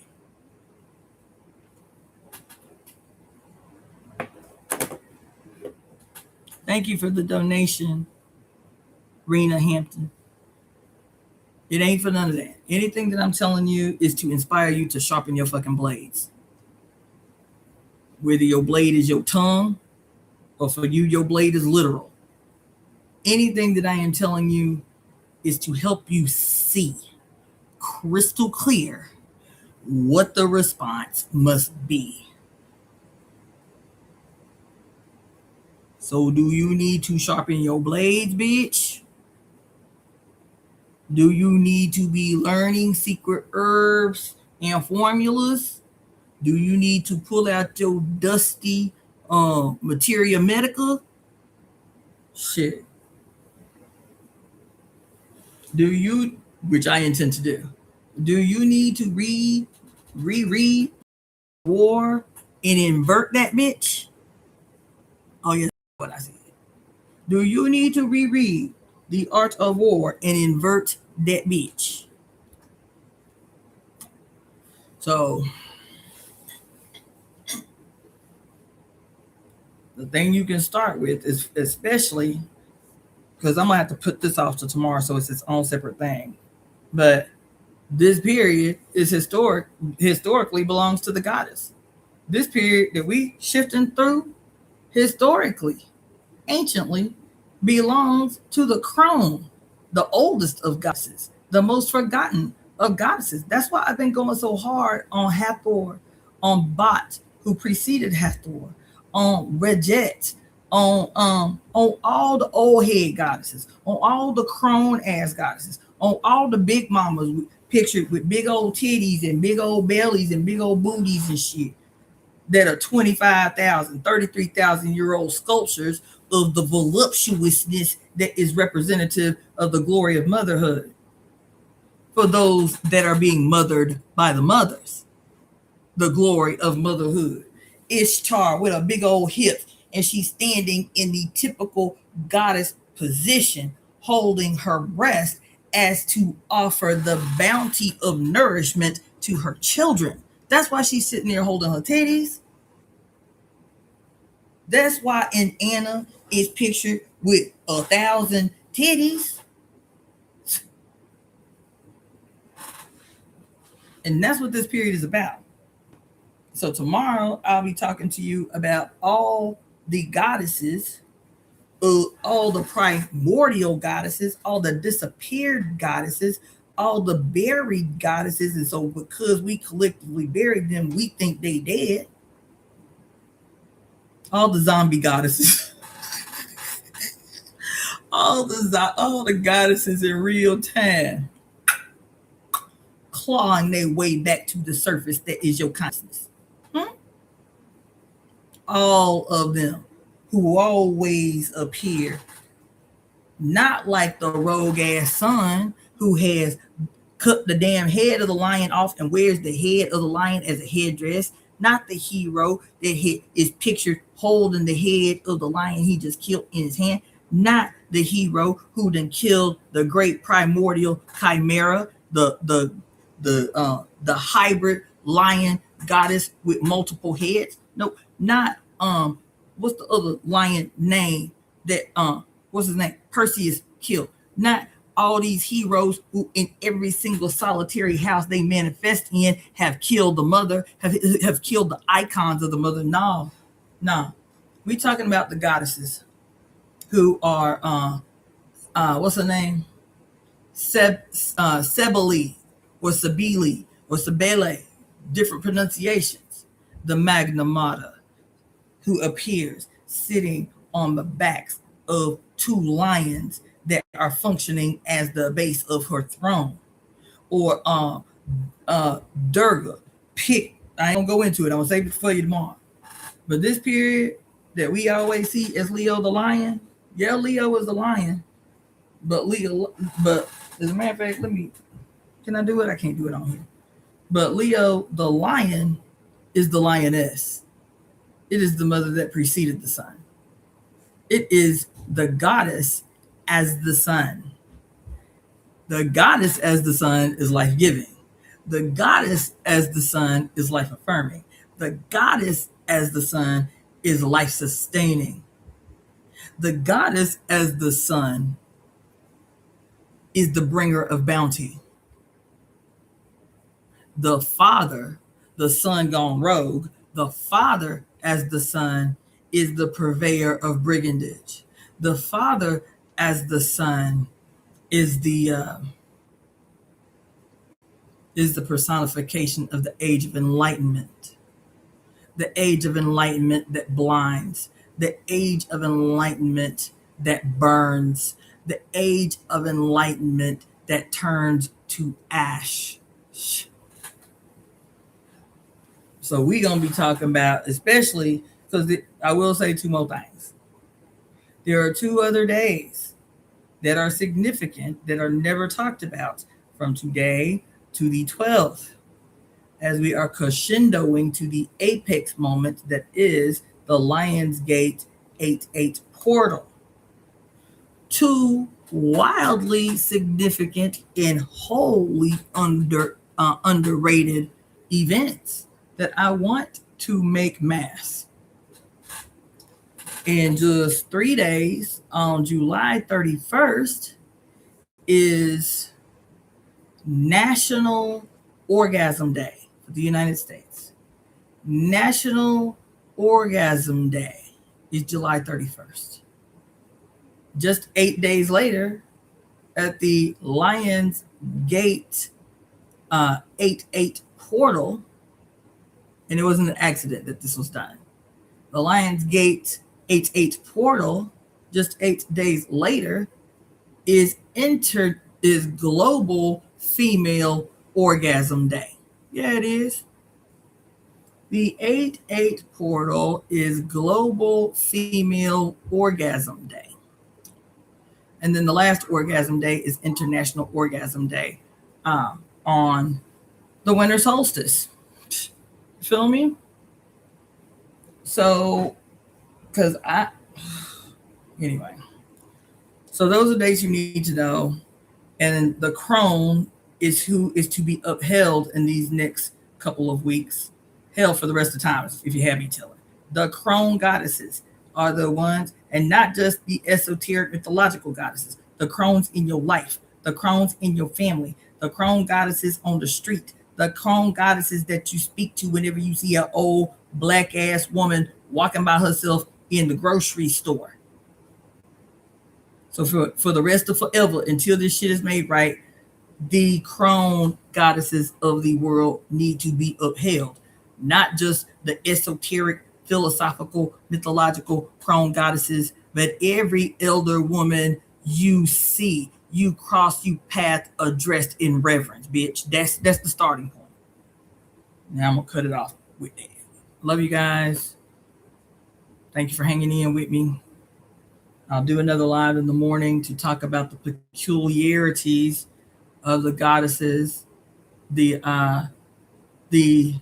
things that you can be facilitating within your ceremony over the next several weeks to adhere and revere, upraise and acknowledge and unveil the suppressed and subdued crone goddess. Shit. So that's all I got to say about that. And as a crone myself, feel free to support the Temple of Evolutionary Emergence as founded by yours truly, Cassandra Faye Floyd, also known as Daughter of the Fates. You can contribute to the Temple of the Evolutionary Emergence by using the email address EvoEmeTemp@gmail.com to send a Zelle or PayPal. That's EvoEmeTemp@gmail.com to send a Zelle or a PayPal. If you want to send a Cashapp, it is $Daughter of the Fates. And if you would like to send a Venmo, it is Cassandra with 2 S's, Cassandra-Floyd, Floyd. Those are the ways that you can donate to the Temple of Evolutionary Emergence. And there was one more thing I wanted to say, but I can't remember. I will say support the Temple of Evolutionary Emergence. There ain't no way you couldn't have been fed tonight. This was a big ass meal.